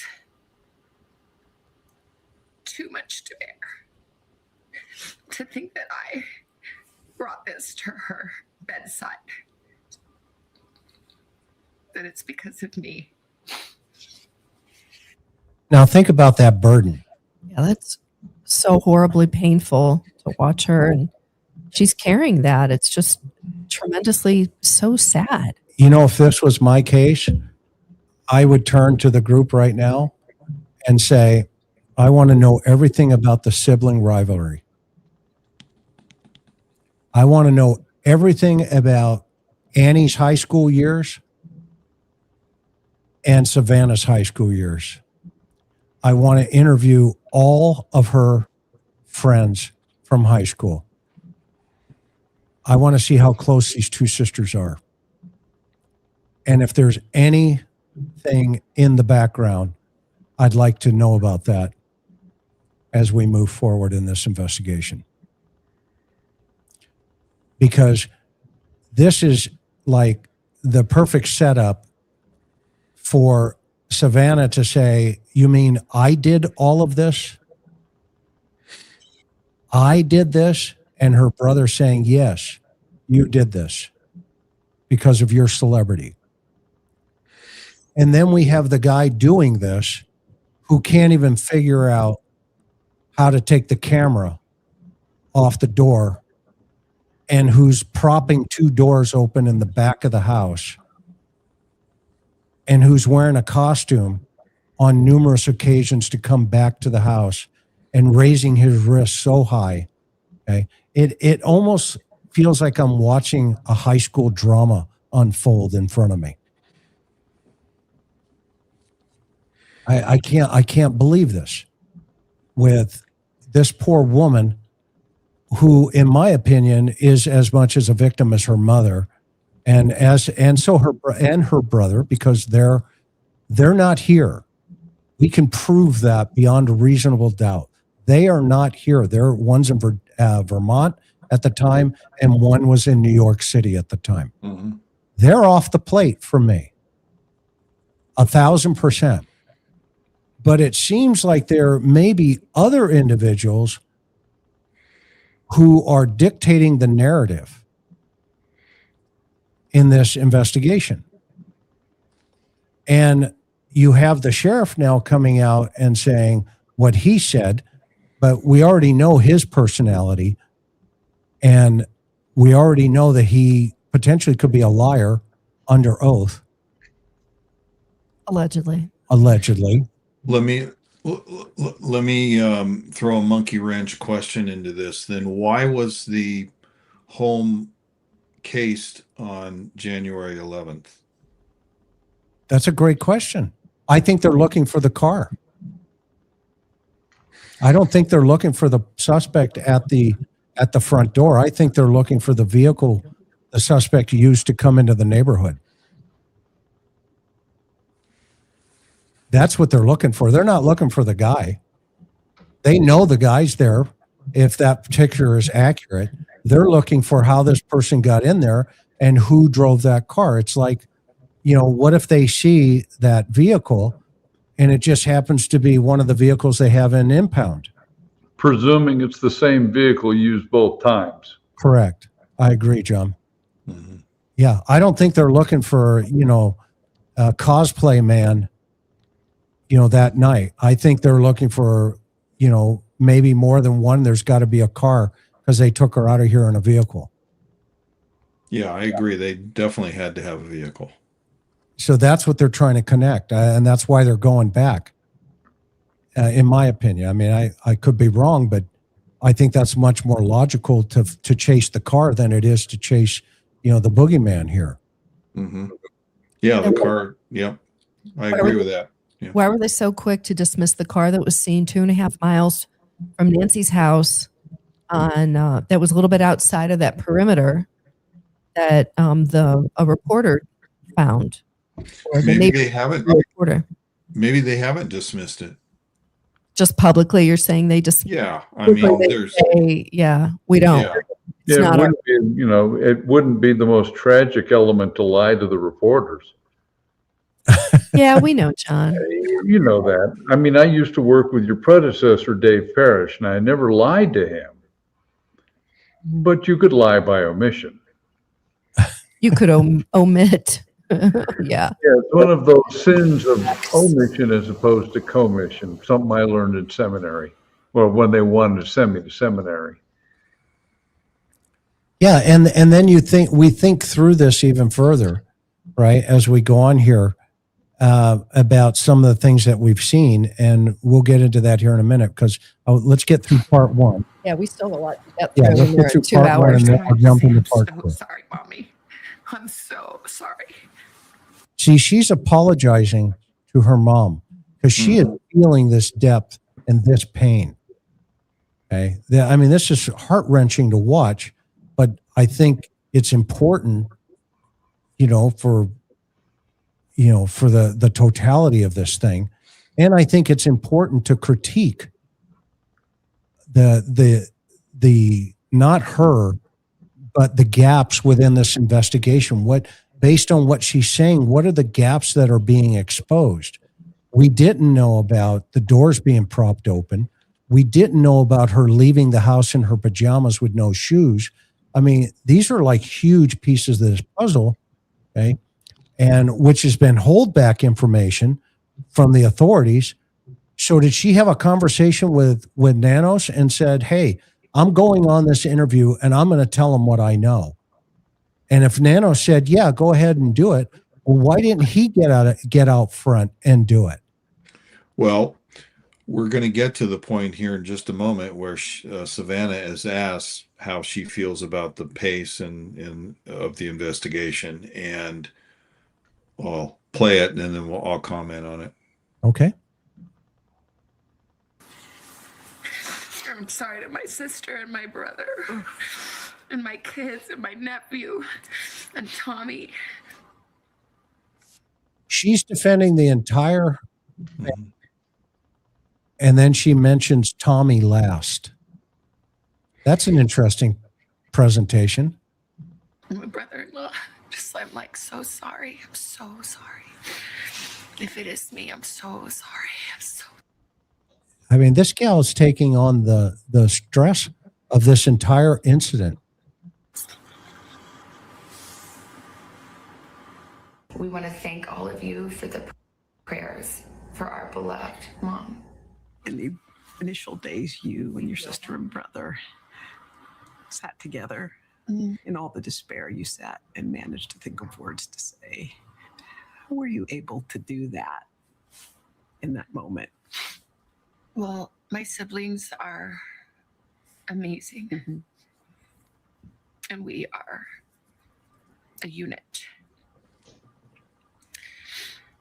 And I talked about how brilliant my brother is, but my sister is equally brilliant and also has special powers of intuition and faith and language and depth and heart. And I feel like we came together with all these beautiful gifts. You notice she didn't mention her brother-in-law? That came from our mom and dad and from God. And somehow together, we did our best to come up with the words to say. And I haven't posted one thing or said one thing that the three of us haven't decided together. It is surreal. It's how is it possible that we are having to make a video speaking to a kidnapper? Now that's interesting because she's saying that they came up with the verbiage. And when I think we all know that the BAU was involved in developing that letter. Yeah, it sure seems scripted to me. All of those statements they made early on. I totally agree. Yeah. And she mentions the siblings all came together as a unit, a single unit. And then this, the thought process just before that was brother, sister, family, and Tommy. It was almost like, I need to mention Tommy. Who took an 84-year-old woman in the dead of night in her pajamas with no shoes, without her medicine, this little person,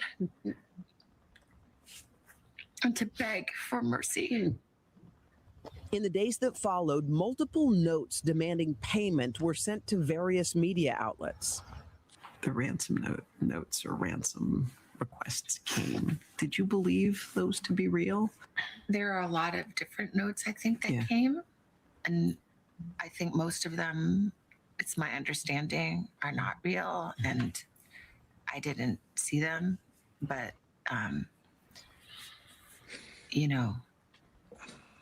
a person that would send a fake ransom note really has to look deeply at themselves. Yeah.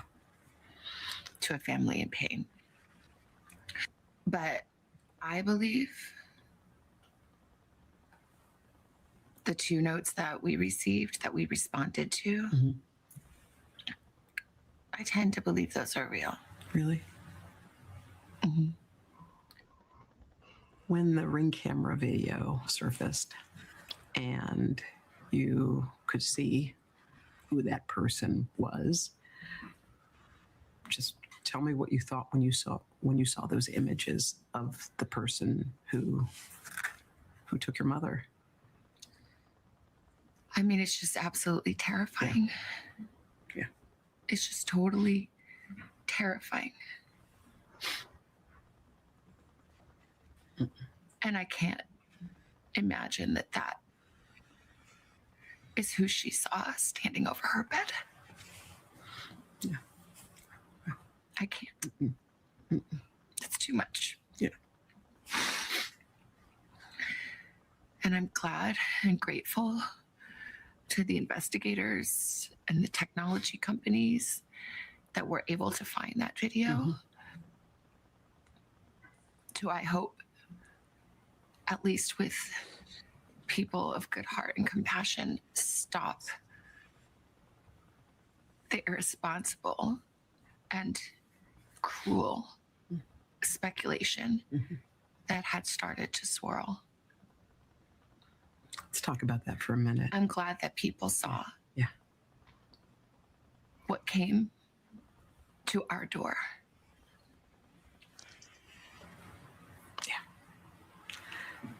When you talk about the cruel speculation, the whispers, the innuendo that it was somebody in your family, how did you weather that? It's unbearable. Yeah. Okay, so here's a question based on just that alone.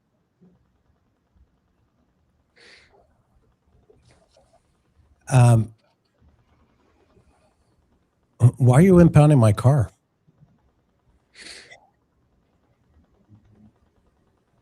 Officer, detective, why are you impounding the car?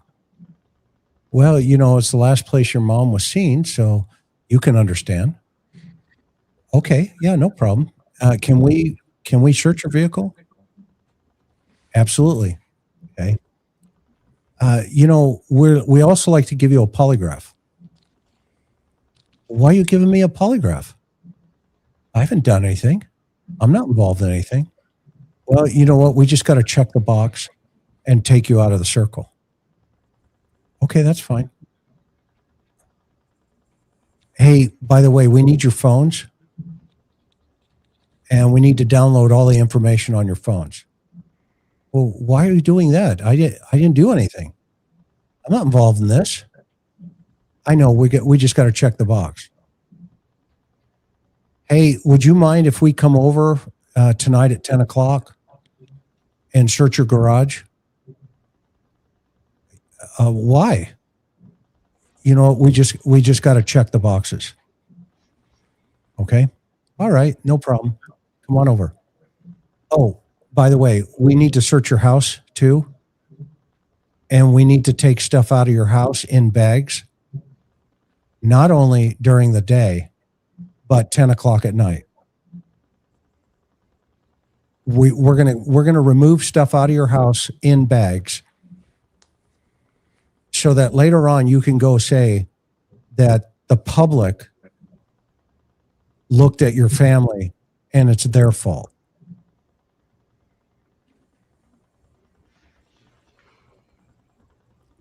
Solid points. Am I missing something?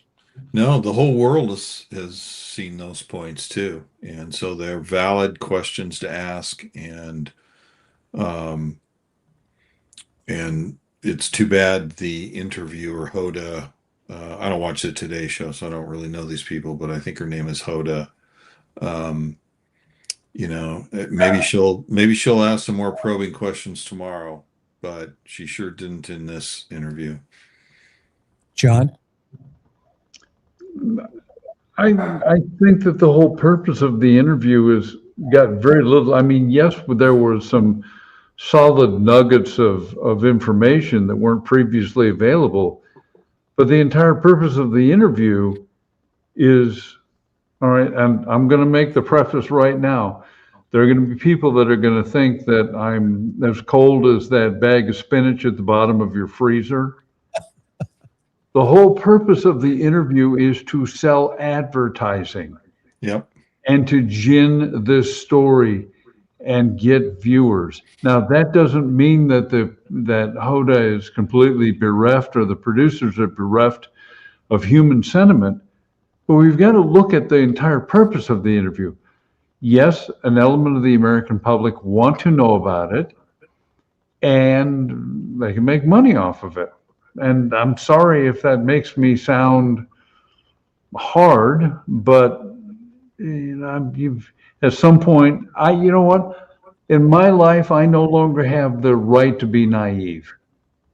And I abandoned naivete a long time ago. So I've just got to sit and look at this interview and go, look at it for what it is. It's to improve ratings for NBC. You go, John. Exactly. And by the way, don't you dare have a conversation about this. And in any way, shape, or form disagree with the narrative, because the sheriff has come out and said the family 100% has been cleared. And we're not saying anything. We're pointing out facts of this case. We're just following the bouncing ball from day one that has been out in the public arena. And we just happen to, have an experience level that may see things that other people aren't seeing or hear things other people aren't hearing.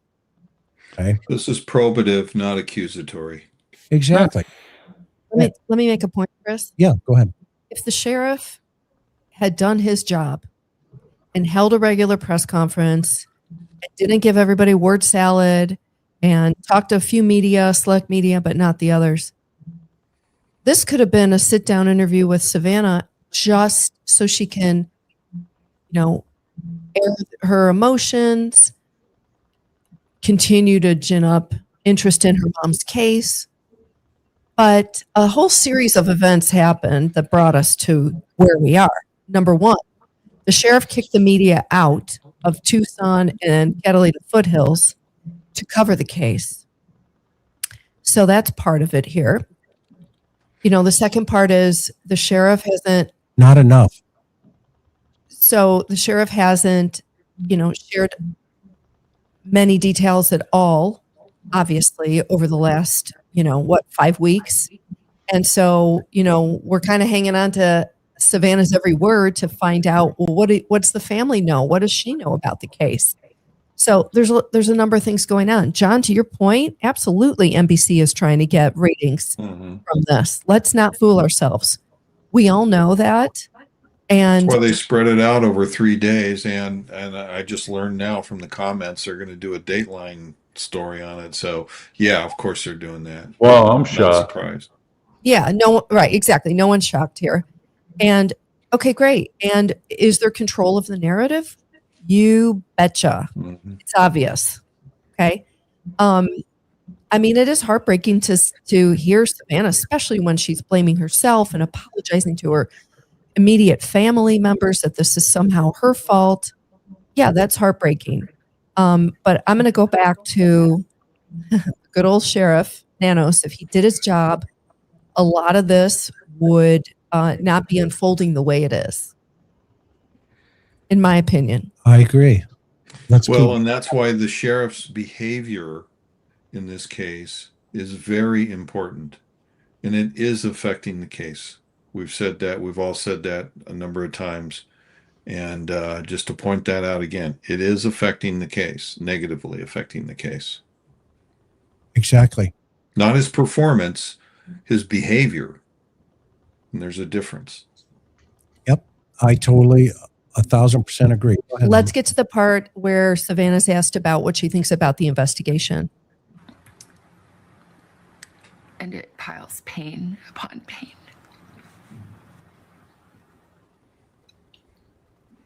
There are no words. There are no words. I don't understand. I'll never understand. And no one took better care of my mom than my sister and brother-in-law. And no one protected my mom more than my brother. I'm just curious then why the Adult Protective Service business card is on the front door. Great question. Well, the question is, when did it arrive? Did this occur post reporting to the sheriff's office? But yeah, that's another question that has been answered.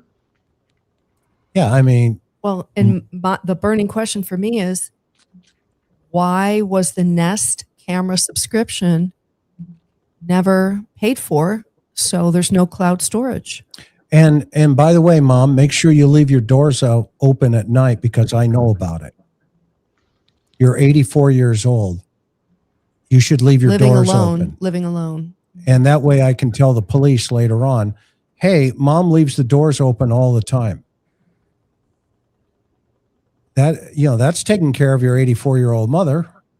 You ask me. And we love her, and she is our shining light. She's our matriarch. She's all we have. Savannah and her family stayed together in Arizona for weeks as the media coverage grew more intense. We had to move houses many times because people came, and not everyone is respectful, unfortunately. You know, And there was a night we had to leave in the dark in the desert, holding hands, me and my sister and brother and I, get into a car waiting for us because the people outside were closing in. So we found a place that was safe, and then we couldn't really leave too much. So like those days are a blur. Yeah. Crying and praying. How did your family feel about the way the investigation was conducted? Well, it's still going. Yeah.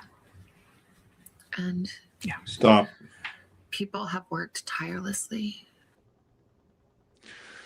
So this is just my opinion, but Savannah deflected on that question, what she thought of the investigation. And I think that was appropriate at this point. Why go there if you're Savannah? I understand the question, and this is one of the only times that I thought Hoda did a good job, but why piss off the sheriff even more at this juncture of the investigation? There'll be plenty of time later to address any issue, and maybe she has no issue with how the investigation is going, but in my opinion, she just deflected that because she didn't want to really answer it truthfully. So just a point from this interview I wanted to make. Okay. Buddy agrees with me. Yeah, there you go. Let's finish that out right here. Tirelessly. And we see that. But we need answers. We cannot be at peace without knowing. And someone can do the right thing. And it is never too late to do the right thing. And our hearts are focused on that.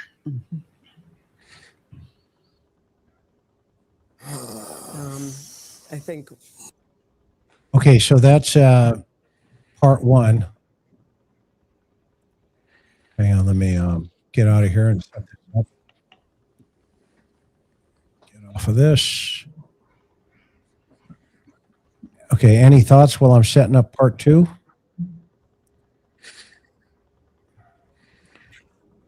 No, it's, and I know everybody feels for Savannah and the family. And it's, I'm as cold as John is, unfortunately, but you got to feel for, especially Savannah and what she's going through. And I'm sure Cameron and Annie and I don't know about Tommaso, but it's not tough for me to watch, but I know it's tough for some people to watch that. And We've seen this too many times. yeah, I mean, yeah, I understand it's tough for your viewers to watch this. I'm going to confess that I watch it, and on one level, yes, I'm feeling sympathy for her. But I've been on the other side of that sofa too many times that at just some point I got a callus on my soul.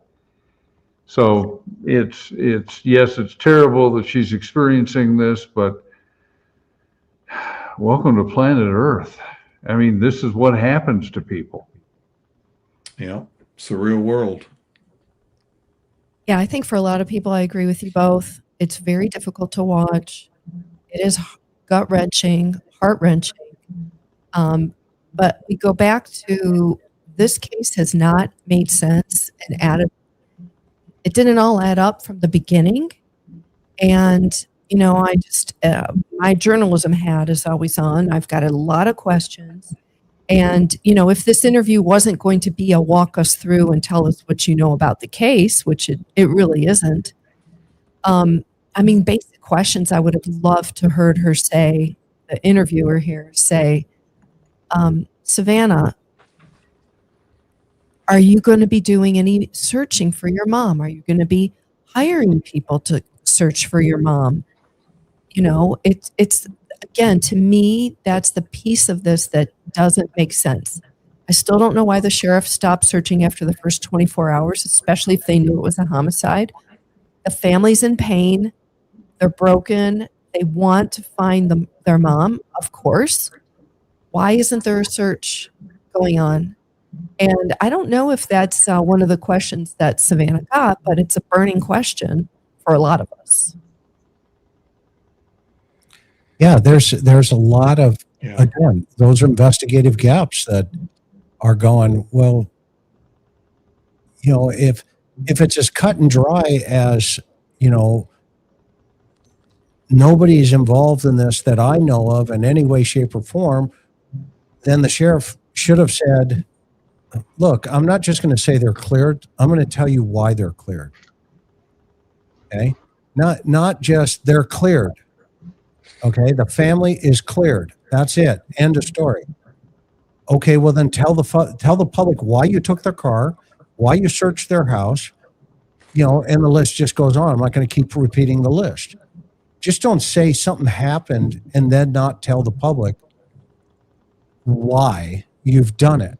Because now the public can't move on. They can't, because that shadow is only going to be there. And then you're going to get interviews like this that are going to defend the family that the sheriff says is cleared. Okay.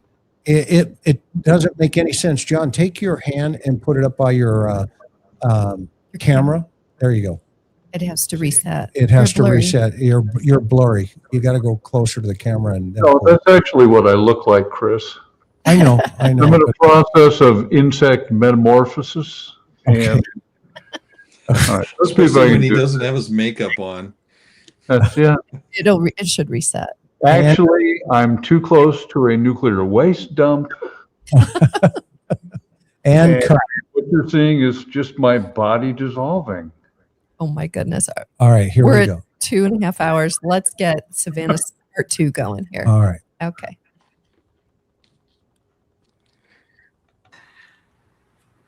In the present tense. Yeah.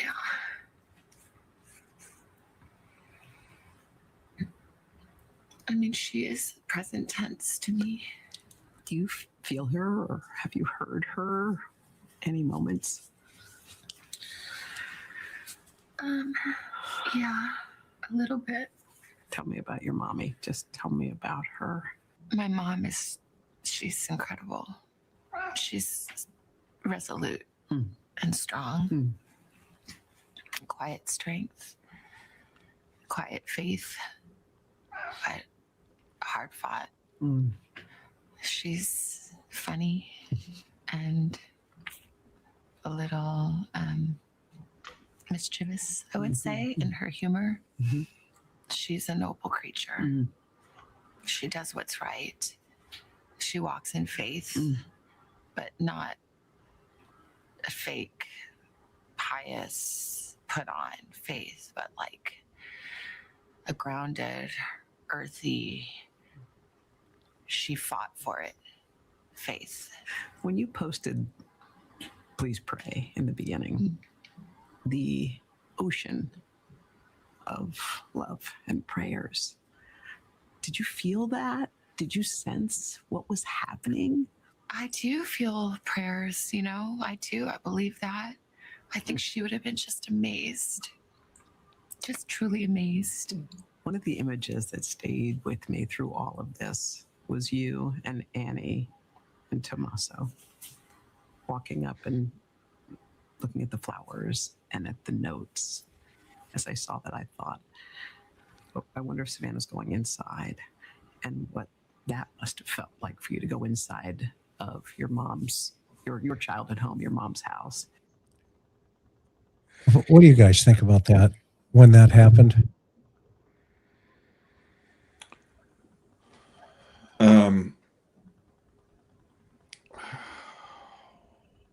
I don't know. Am I missing something here? Maybe we can Well, keep wait, it going. well, wait a minute, Unless though. you're But making a point. okay, first of all, she's carrying a card that she knows the world's going to read. Yeah. What's the purpose of that? This just doesn't seem like a human conversation. I'm sorry, at times this almost lapses into something that, if not isn't scripted, then there was extensive conversation beforehand. Because Absolutely. none of the questions Hoda is asking surprise Savannah. So she's had ample time to think of this. The card itself, I don't draw too much significance from that because she lives in the world of American media. So she knows going in that it's going to be looked at. Annie, that it's going to be an Annie item. wrote the card. Annie wrote the card. Yeah, but Savannah's Yeah. calling the shots for this whole thing when she got there. Yeah. Savannah's showing the world that the family is unified right there. Yes. They're Yeah. all on the same page. They're all unified. Yeah, in Look her at mind, us. in word and deed. Mhm. Yep. Why is that necessary? She's probably trying to combat the negative attention. Again, why is that necessary? Likely, this is not a person that's used to being challenged or in an environment where she isn't quasi-worshipped. So this would be a natural reaction on my guess. Look, I'm not a psychologist. I didn't stay at a Holiday Inn. But what I can say is I grew up on the periphery of the entertainment industry. My sister and my brothers were in Hollywood. So it's not as if I haven't seen variations on this theme. Okay. Good point. Yeah, I mean, this is the house that we grew up in. It's really the only house I've ever known and remember. So we moved there when I was about 4, I think. Mhm. It's the house where I came home on a Friday night at 16, and my mom and sister were on the couch praying and told me that my father had died. It's the house where all of our memories are, good and bad. So it's hallowed ground. My mom loved and treasured that house. In good years and lean years, they were able to hold on to that house.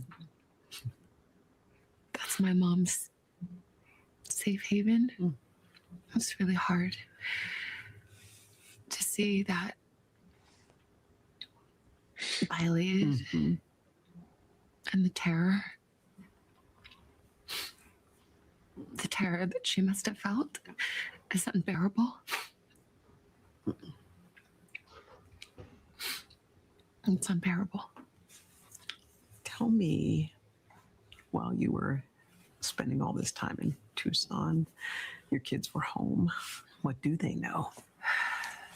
Well, it's so hard with kids because, you want to protect them. Vale would write me all the time. Mama, any leads? Any leads? Do you hear anything? Any hope? And I think that, we tried to talk to them and try to give them a little more certainty than we have, to let them grieve. And for my little nephew Olmo too, there's just a way in which this is even so much harder on Annie and Tommy and Olmo, because they're there. They're there. Yeah. And they were there every day for my mom. They made it possible for her to stay. Now, this is the second roll up into why we're going to convince you about mom being taken care of by sibling. I don't know. I mean, I just think this, for me, I don't know.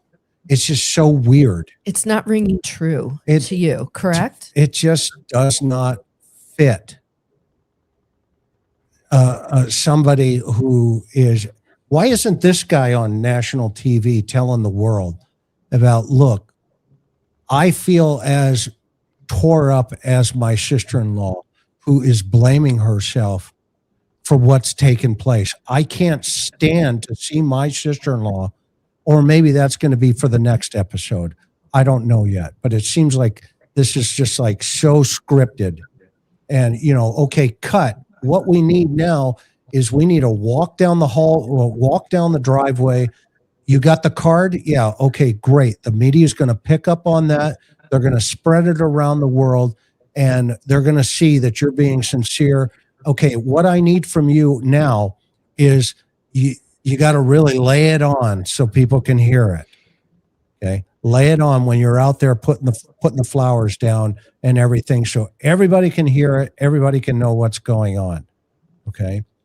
Okay, are we ready? Yeah. Okay, let's go. Oh, you got the flowers? Yeah. Okay, let's move. Okay. Action. And they come down. Everybody turns around, goes back in, and Hoda goes, you know what stuck with me? You know what? The moment you guys came down the driveway together. Okay. Well, In the house we grew up in that she loved so much, I think she always stayed in that house because I think. are they going to sell the house? Do you think? At some point, probably, but we don't know yet. She still felt my father there. All our memories. Let her have her space. And it's just a way in which this is just even more excruciating for them and all that they've been through. I know it was a hard decision for you, and I know you told me about this, was coming back here, leaving Arizona to come back to New York. Why was that so difficult, that choice? I looked out the window of the airplane and just thought, where are you? Yeah. That desert, that beautiful desert that she loves. Where are you? How could I leave you? But my mom taught me a lot about grief. Our family knows grief. My father passed when I was 16 years old. He was only 49. It was a shock. And I remember my mom saying in those early days when Daddy died, like, you have to get up and decide and do. Just decide and do.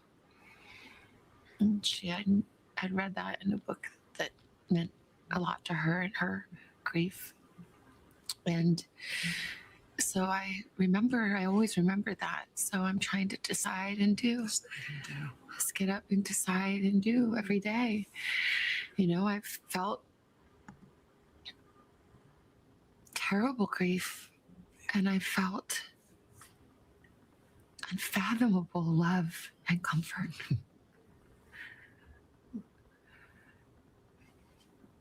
The goodness and kindness of God is remarkable, and in equal measure to my sorrow. Wow. She showed us how to survive the unimaginable.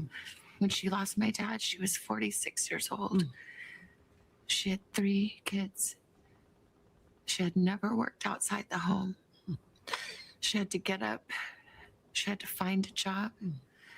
She had to mother 2 teenagers and 1 young adult just making his way into the world. She took care of her mother, her brother, who had Down syndrome. She invited to come live with us. She worked part-time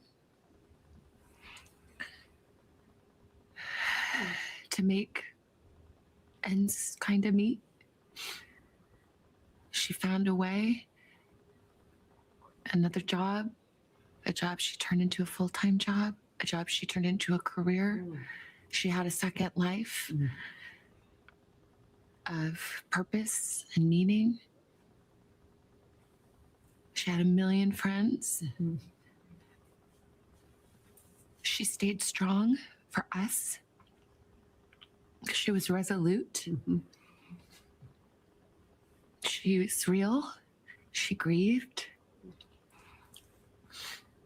I remember moments in my childhood, in those days after my dad died.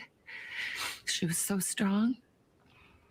But some mornings, before dawn, when she thought we were still sleeping, I would hear her crying at my door.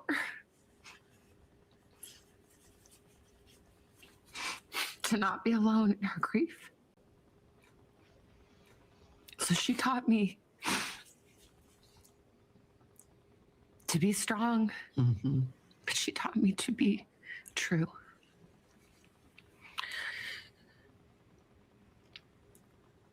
My faith is strong and resolute, but I early on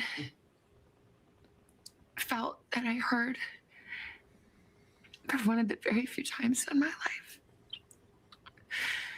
I did hear God speak to me.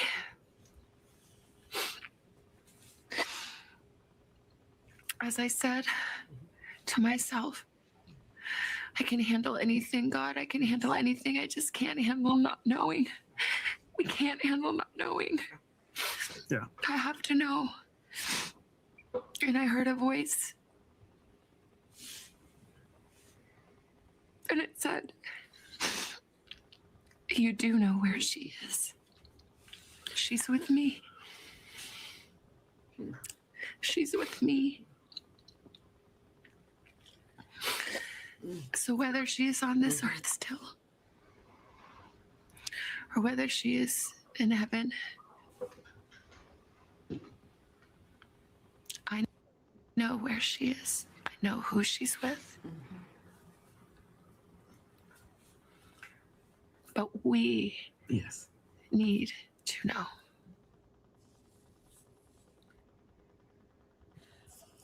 I mean, Savannah's faith is Cut to the couch. That was the most honest and picture of Nancy that we've gotten from the family in 52 days. So I'm really glad that she shared that, because you get a much fuller picture. Not much. I mean, a little bit more. For me as the listener, when it's about Nancy, I want to know. That's why we're here. That's why people are following this case. Who was she? Wow. Here she was a widow. She had to finish raising her kids. She had to reinvent herself, and she taught her kids some great life lessons. When it goes back to the other people, that's when it goes back to kind of feeling a little staged, in my opinion. Not that the information isn't accurate, but just how it's presented, John, to your earlier point.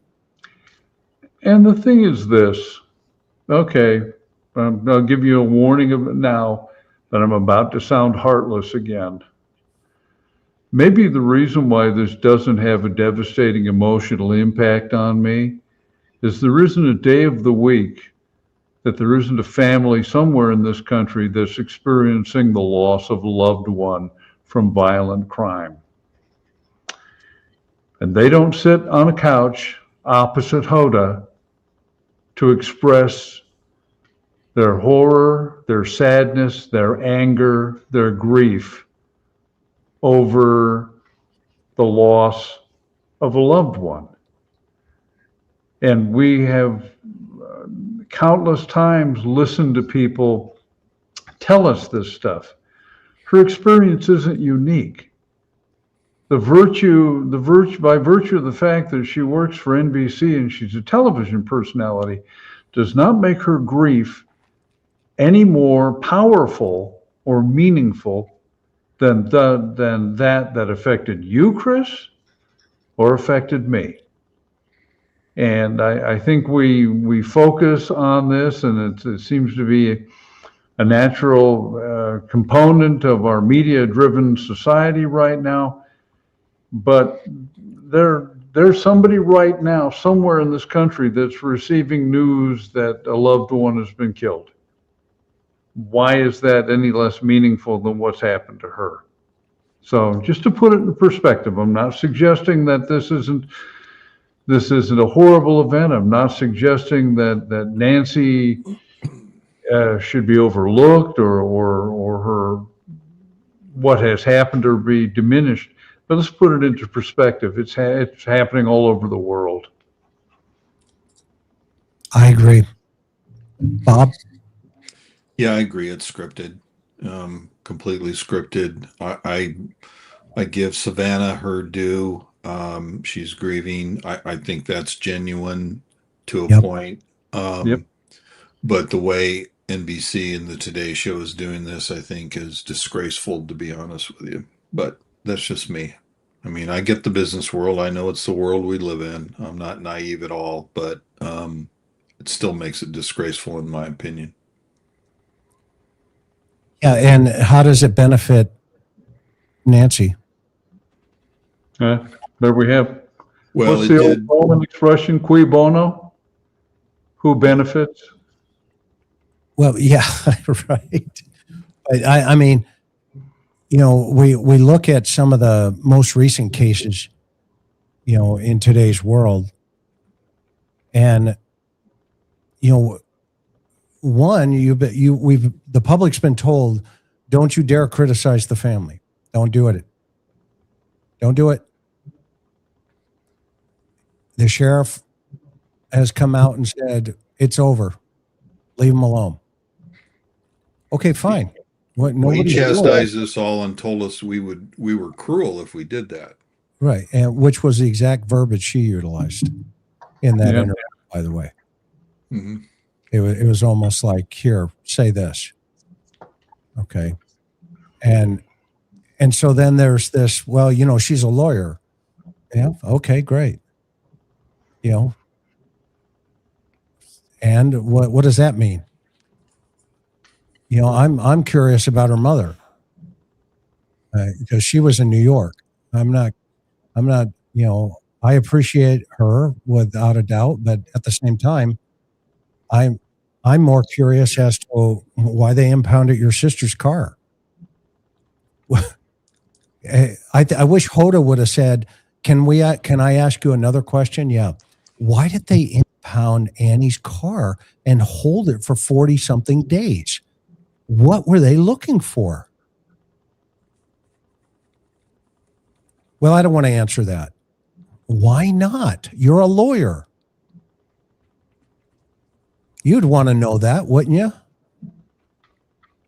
Okay. And, you know, why did they send it to the shop to put it all back together?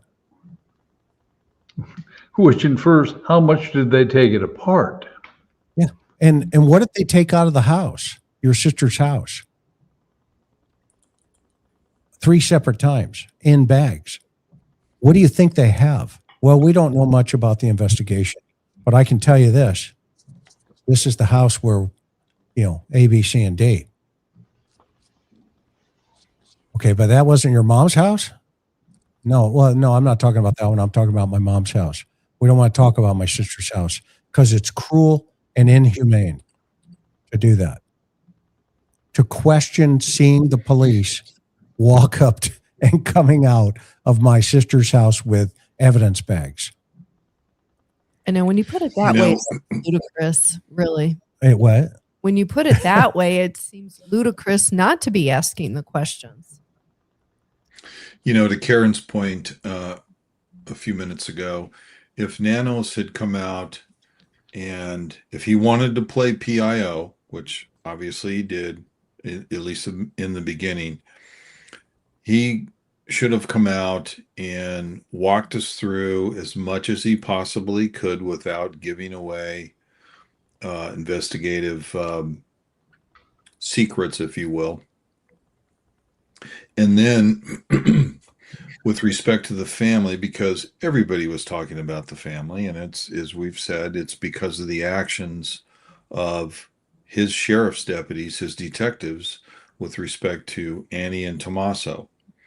So he could have come out and explained a little bit more about that, explained a little bit more about what we were all seeing, what the entire world was seeing. And then if he truly believes that they are cleared, okay, that's fine. He came out and said it, but he provided no context. He provided no evidence. Within a 24-hour period, he was saying that everybody is still a suspect. And then 24 hours later, the family is cleared. And that's why this has created such a fervor. And it's another example of why the sheriff's behavior in this case is disruptive, and this is where we're at. This is why we're all asking questions, and it's caused a lot of people not to broach the family issue. And I get that. I understand, you know, some people don't want to go there. That's fine. But the sheriff is causing this, has caused this. It's not the family. It's not the hard-nosed reporters that are asking probative questions. It's the sheriff that's caused this. Yeah. Agree. And if you think about, these are great comments too, by the way. If you think about the totality of this thing in terms of, you know, this idea that also, hey, we got $1 million up now, come and get it, but meet us at the post office. You can be anonymous. All right. Well, who came up with that one? Who's counseling them to say, hey, let's meet at the post office and hand off the $1 million? That's a good investigative idea. Okay. Or is it, you know, well, we just put $1 million up. Let's see what happens and see who rolls on each other. I still believe there's cognitive dissonance going here on Savannah's part too. I think she knows more and she just does not want to accept it or wrap her mind around it right now. She can't accept the fact that the cops impounded her family's car. They searched her family's house. They interviewed all the neighbors around her. Why would you do that to my sister and my brother-in-law? And she can't accept the fact that they got a text message from some guy out of Hawthorne saying, "Did you get the Bitcoin yet?" That was a question from that guy. Okay. And she can't accept the fact that there was this idea that there was a 9-second phone call into somebody in that family. She asked, well, who did he call? And they did. And they Creative 101 writing did not say who it was. Why would you? I mean, because if you said in that affidavit, oh, by the way, it was also, the same people that got the text messages, now you've really opened up Pandora's box. I don't know. Am I missing something? Am I way off base, Karen? You've known me forever. I don't think you're way off base. I would just add a couple questions to throw out there. Again, we go back to, regardless of what theory happened, Nancy Guthrie is still missing. I don't understand. Well, let me rephrase that.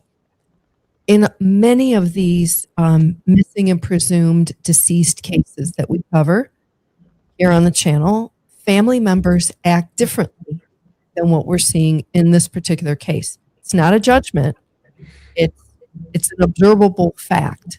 If your loved one is missing, most of the time you want to organize a search party of some effort, regardless of what the is doing, and you're out there pounding the pavement trying to find your missing loved one, because you are broken up, you are grieving, and you want to know answers. And it gives you an outlet for your pent-up energy.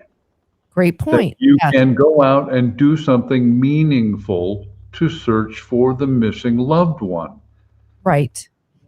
Yes, exactly. And so that has been a huge missing piece for me in this story. And there may be, as I've questioned before, here's a question. Did Sheriff Nanos tell the family, don't go out and search? We're working on this case. I don't know. We don't know.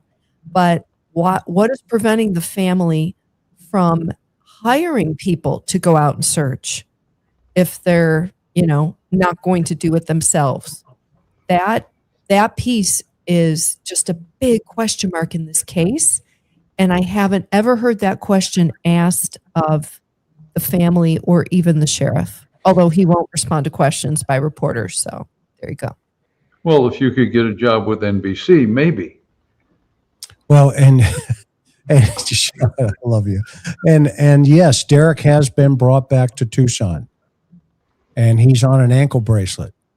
In fact, I looked up his case today to see if there was any more documents in to learn a little bit more about him. But he was arraigned recently, and he was kicked out of the door on bond. Okay, but I guess there's going to be a trial at some point. There's going to be a trial at some point, and as we get closer to it, we're staying on it. We will keep you informed because I think that is going to be a really fascinating scenario as it unfolds. But okay, what do you guys think in the chat? We really appreciate everybody being with us. Do you have any questions? No, I went through them, Excellent. on the way up, and don't misunderstand me. He got his phone back, according to Brian Enton. Yeah, the other guy, Carlos, the very first guy, got his car back. Everybody got their vehicles back, but they had to have a reason to take them. Let's not forget that. They had to have a reason to take them. We don't know what those reasons are. And they took three vehicles.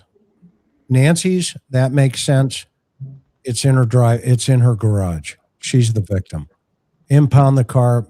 Let's triple check it just in case. The daughter's car, I can see some reasoning, i.e. she was last seen in that car being driven over, dropped off at the house. Let's check it just to make sure. Okay. But When you're done with it, yeah, give it back like yesterday. But didn't they have a search warrant for Annie's car? Yes. Yes. And And that, it's- And what do you need in order to get a search warrant? yeah, probable cause. Probable cause? And you had to convince a judge. Right. So we don't know what those warrants and affidavits say, but when they do come out, people are going to go, holy crap. because again, we look at this idea that says, you know what, let's give the whole family polygraphs. Okay. Why? I hear where we talked about this earlier, but why the heck are you giving polygraphs to the entire family? What the heck is going on here? Over. Okay, now Savannah, in my opinion, Savannah and what's his name? I just give you guys, I just disagree with that. Those two should have been polyed, but that doesn't mean, there was a reason for it. I just don't. I didn't see it. I see the first two. Okay, that makes sense. She's closest to it, et cetera, et cetera. But maybe they were asked, did so and so such and such ever tell you about A, B, C, or D? Now that would make sense. Where if they answered, well, no, we didn't know anything about anything. Okay, thank you very much. Okay.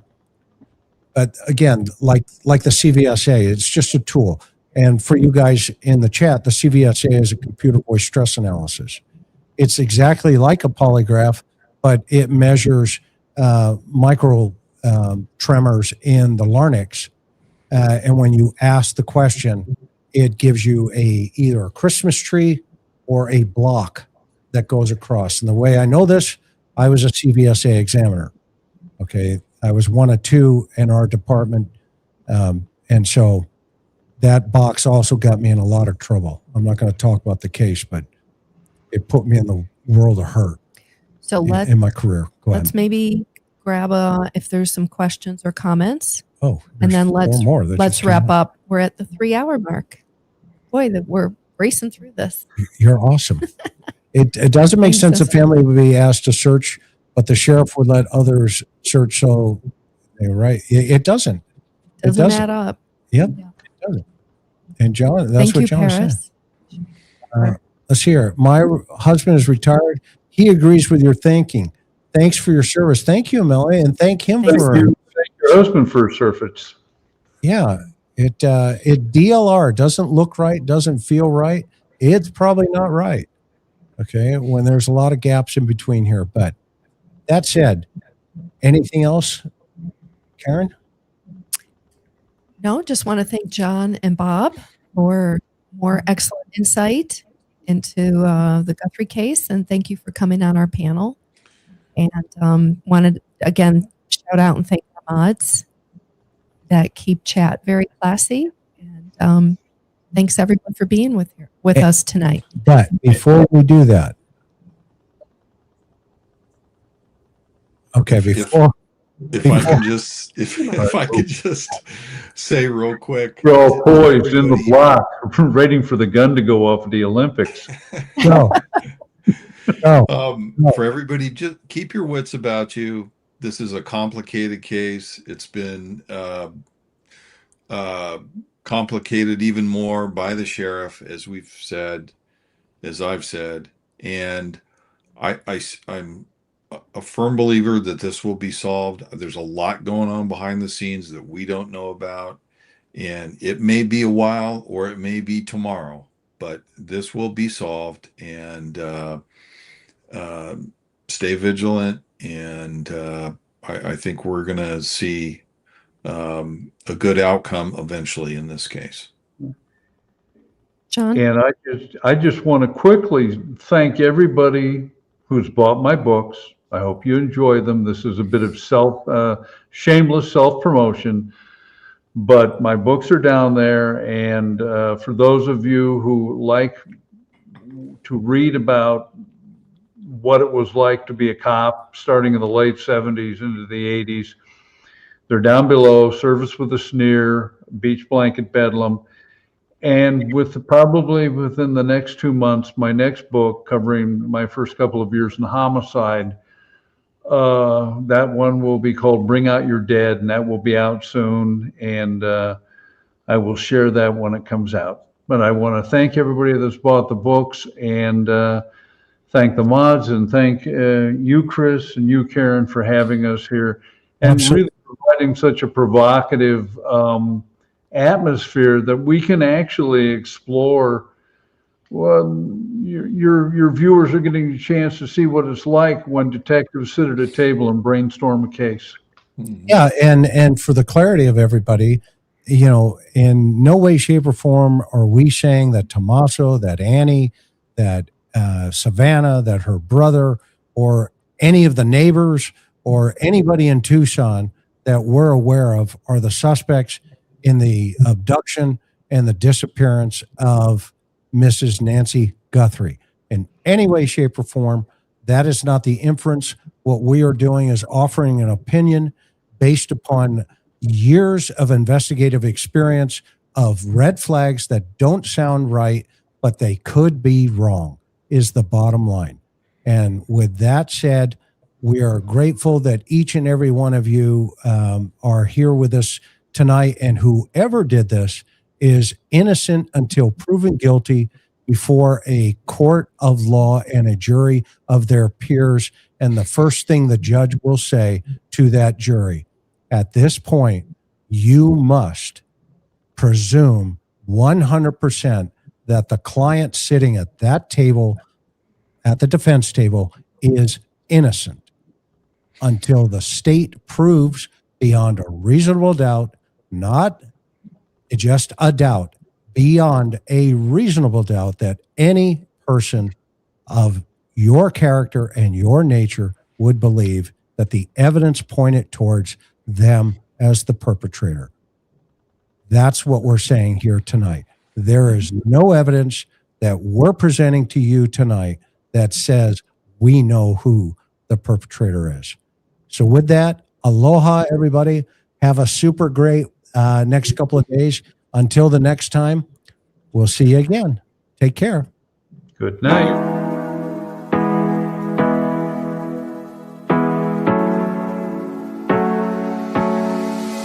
Hard working every day, I'm stressed out 24/7, babe.